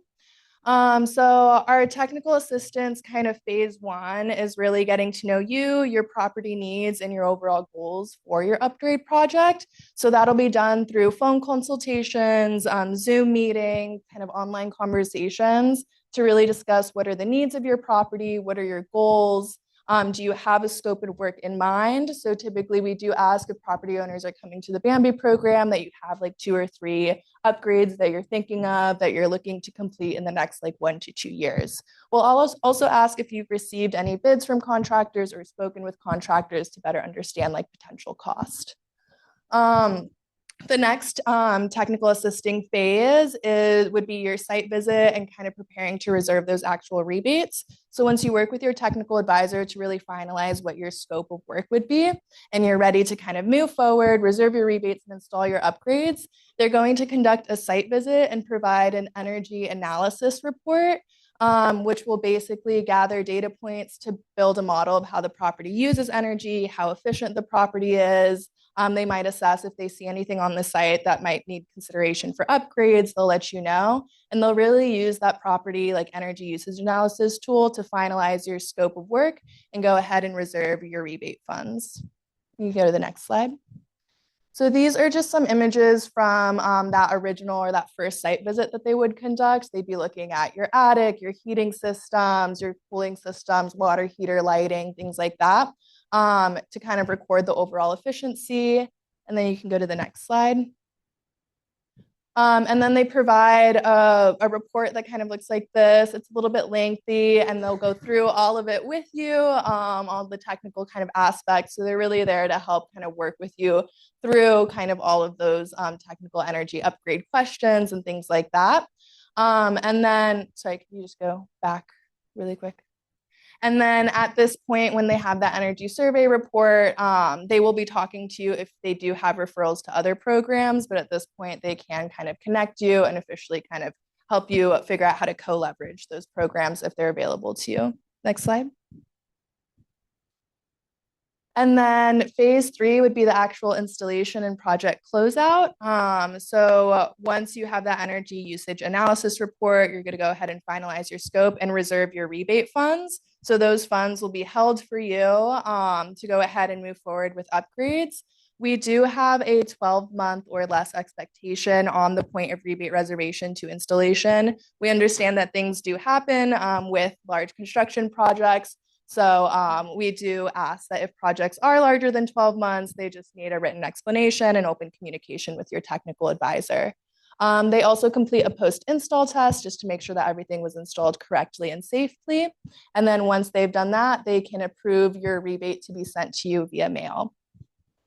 And so these are just some upgrades of that same project after we installed water heating, HVAC systems, insulation, and new lighting as well. Next slide.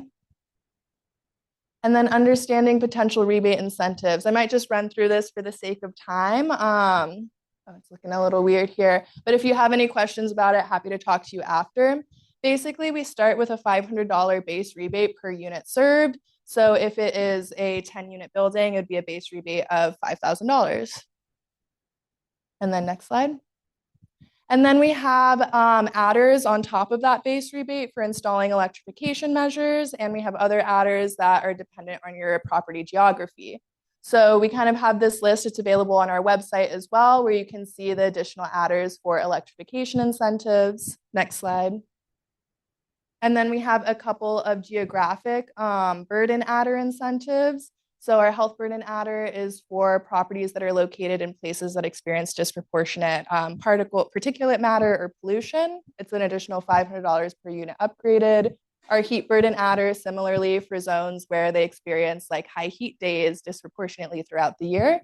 That's another $500 per unit upgraded. And then we have our housing burden multiplier, which will actually multiply your overall rebate by 1.5 or double it if you're within our housing burden zones. Next slide. So we kind of do this whole calculation. It's a little bit complicated. Again, your technical advisor will go through it, make sure that you fully understand what your potential rebates are before moving forward to rebate reservation or anything like that. Next slide. And then we do have a tool on our website where you can look up if you're eligible for any of those incentive adder areas. Everyone's eligible for the electrification adder. That just depends if you install electrification measures. But you can go to our website and then go to /Bambi eligibility. Next slide. And then getting started. So you can go to the next slide. So this is kind of the process placed down into 5 steps. You enroll online, you receive your technical assistance, you reserve your rebates, install your upgrades, and then you get the rebate check in the mail.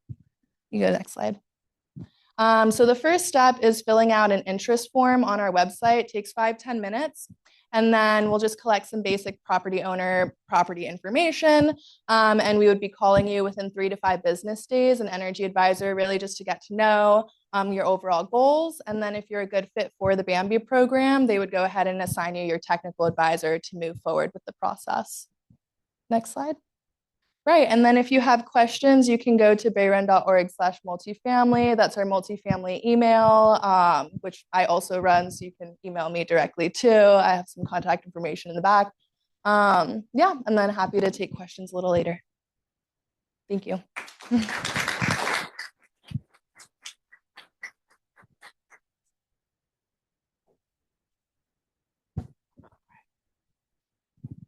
Hey, hello again, everyone. I'm back for round 2. Again, I'm Melanie Jasper, and I manage our EV Ready program at Peninsula Clean Energy. You go ahead and hop into it. So I'm going to give you a little background on who Peninsula Clean Energy is, and why this is important is because we're going to have incentive funding for the foreseeable future. So let me describe how that works. Peninsula Clean Energy, we are a clean energy provider. We're electric utility. So from this diagram up here, you can see we're the ones who are procuring, generating the electricity that ends up delivered to everywhere in our service territory, which includes this building right here. Still PG&E that owns the electric lines. So the actual transmission lines are still owned by PG&E, but we're helping, put the electrons through them. You will see both PG&E and PCE on the electric bill. So if you're wondering, is my property enrolled in PCE?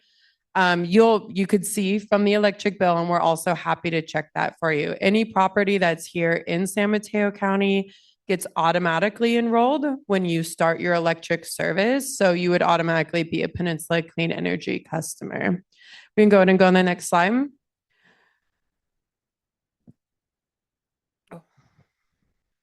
So part of what makes us different from other utilities is that we are completely non-for-profit, which means everything we're making from the sales of electricity gets reinvested in our community via our community programs. So this includes investments in all sorts of different programs: electrification, clean transportation, buildings, solar, battery, you name it. We're in all sorts of fields.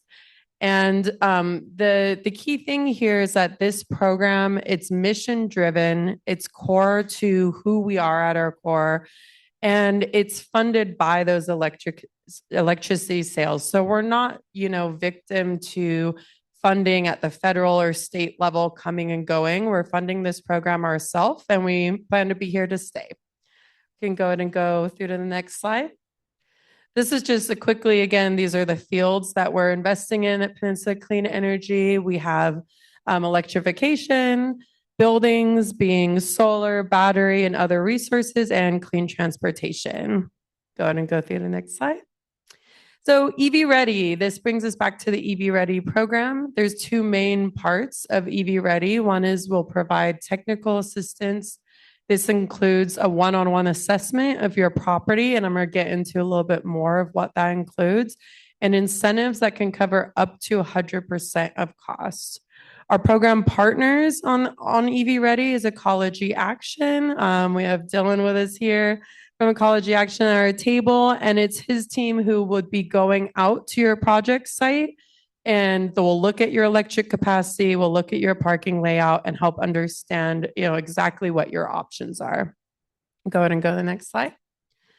So every property that goes through our program is saying we'll get that one-on-one assessment of their property and a report that looks something like this that helps them understand the layouts that's possible and the options.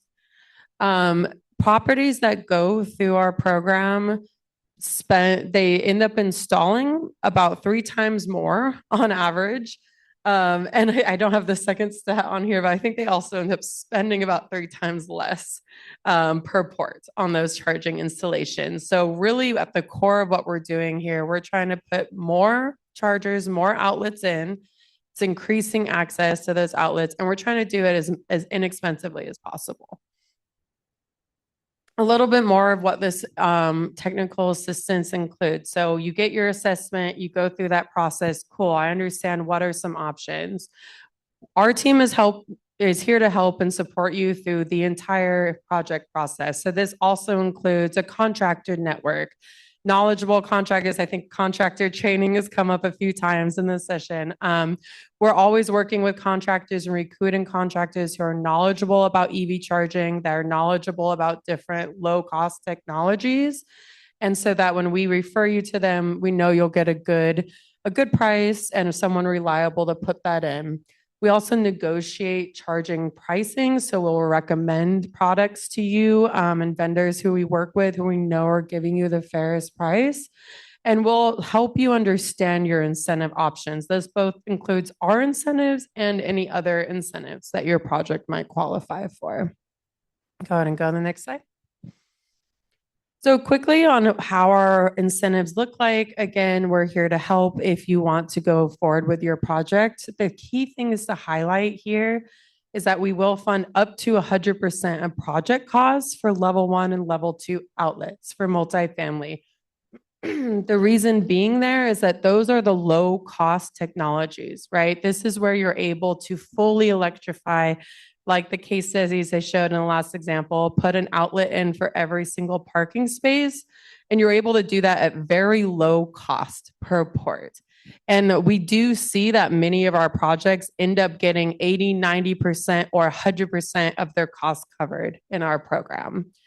Another thing I want to highlight on here, in addition to, up to 100% for outlets, is that we do have a high cap for make ready spaces as well. So if you're saying I'm not necessarily ready to put an outlet or charger in every single parking space, we will also provide an incentive just for you to run infrastructure to that spot. So this way, we're really helping buildings that come through our program future proof for future EV demand, where you're going to want an access for every dwelling unit somewhere down the line.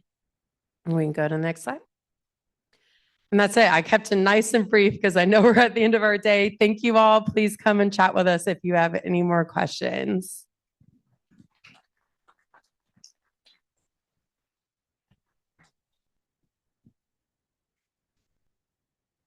Hi, my name is Kevin Nakano. I'm with the Go Green Business and Go Green Multifamily energy financing programs, and we're housed at the state treasurer's office, and we're funded by the 4 investor-owned utilities in the state. PG&E is the largest one of those.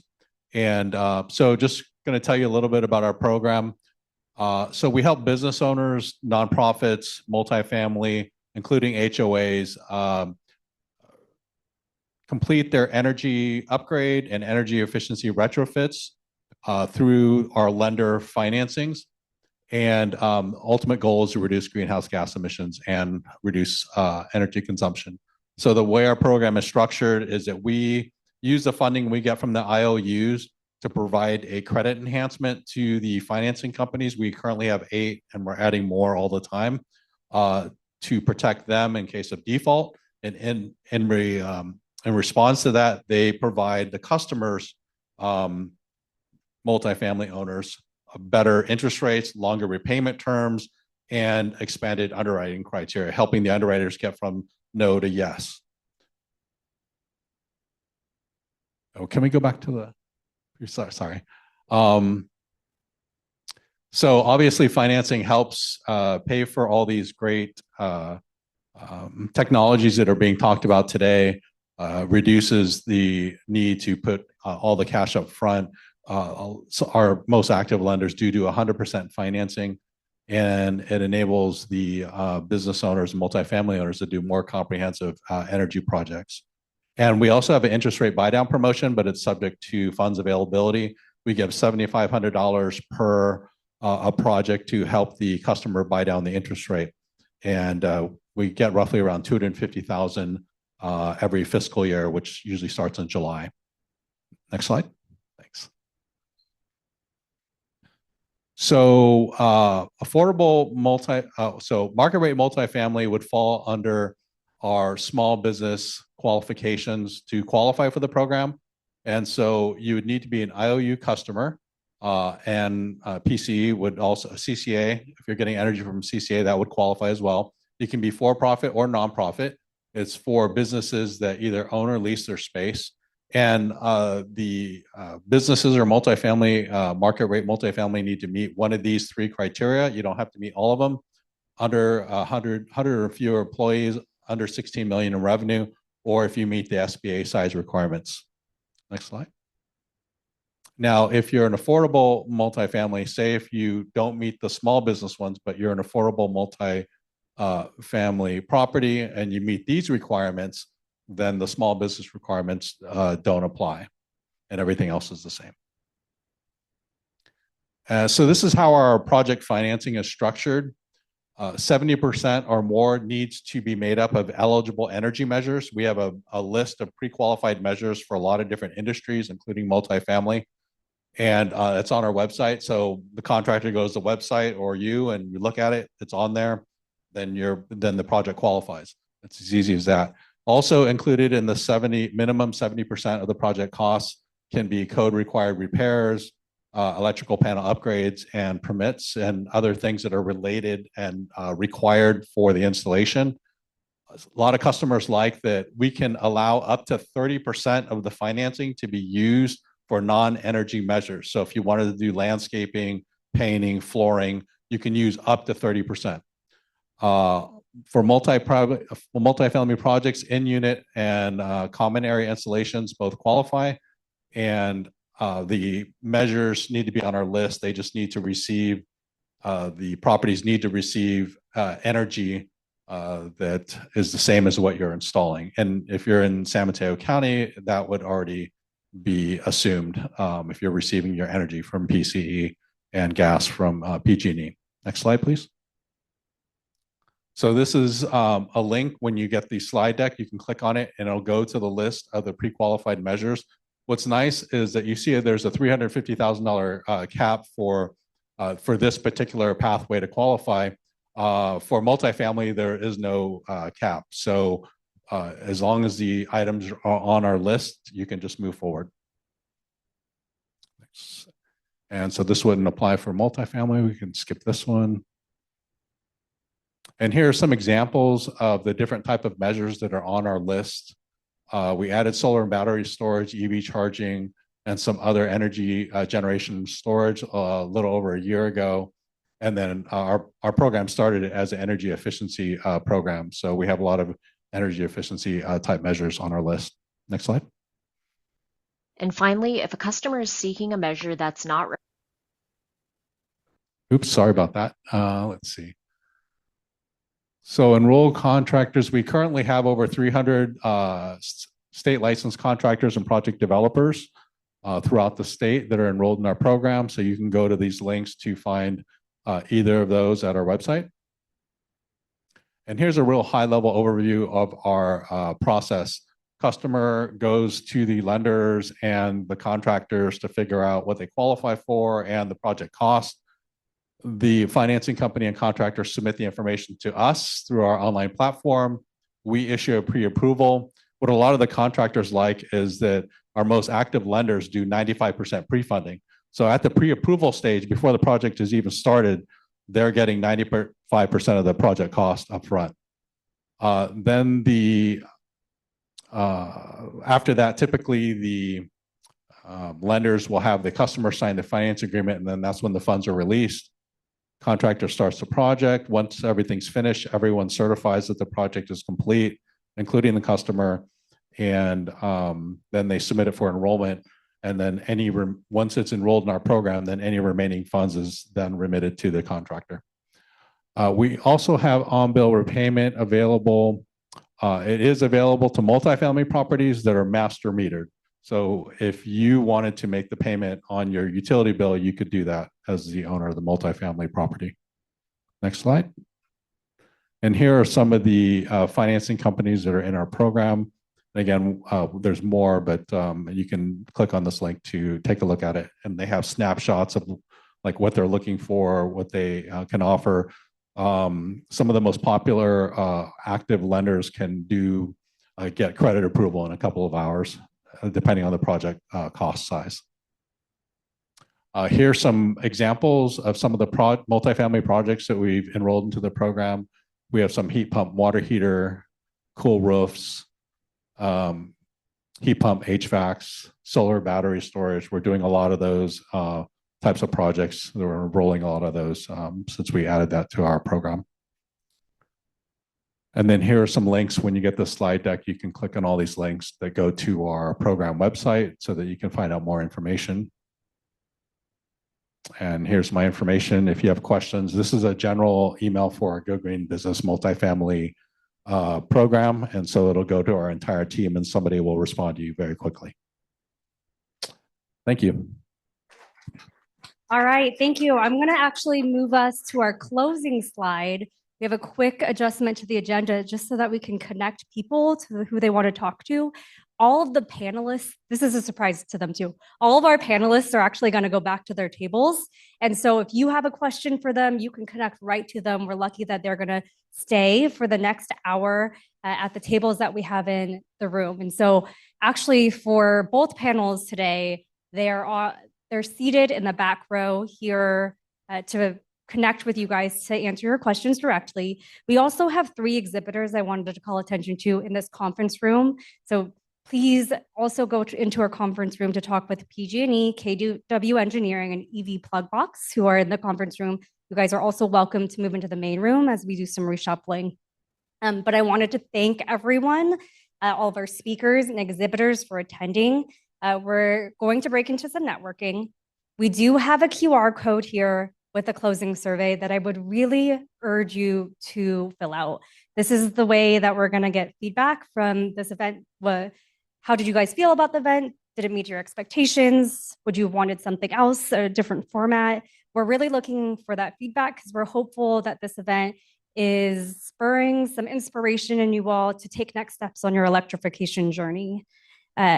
So we have a bunch of organizations still in the room to connect with you all to talk about your next steps. And I'll also hand it off to, let me share one more thing about kind of the presentation slides and decks. If you registered for Eventbrite, we have your email already. If you registered when you got here today, there might be a second email that has to happen, resulting in a little bit of a delay of the presentation hitting your inbox. And if you're at all unsure if we have your email, give it to one of the hosts here, and we'll make sure you get that slide deck emailed to you.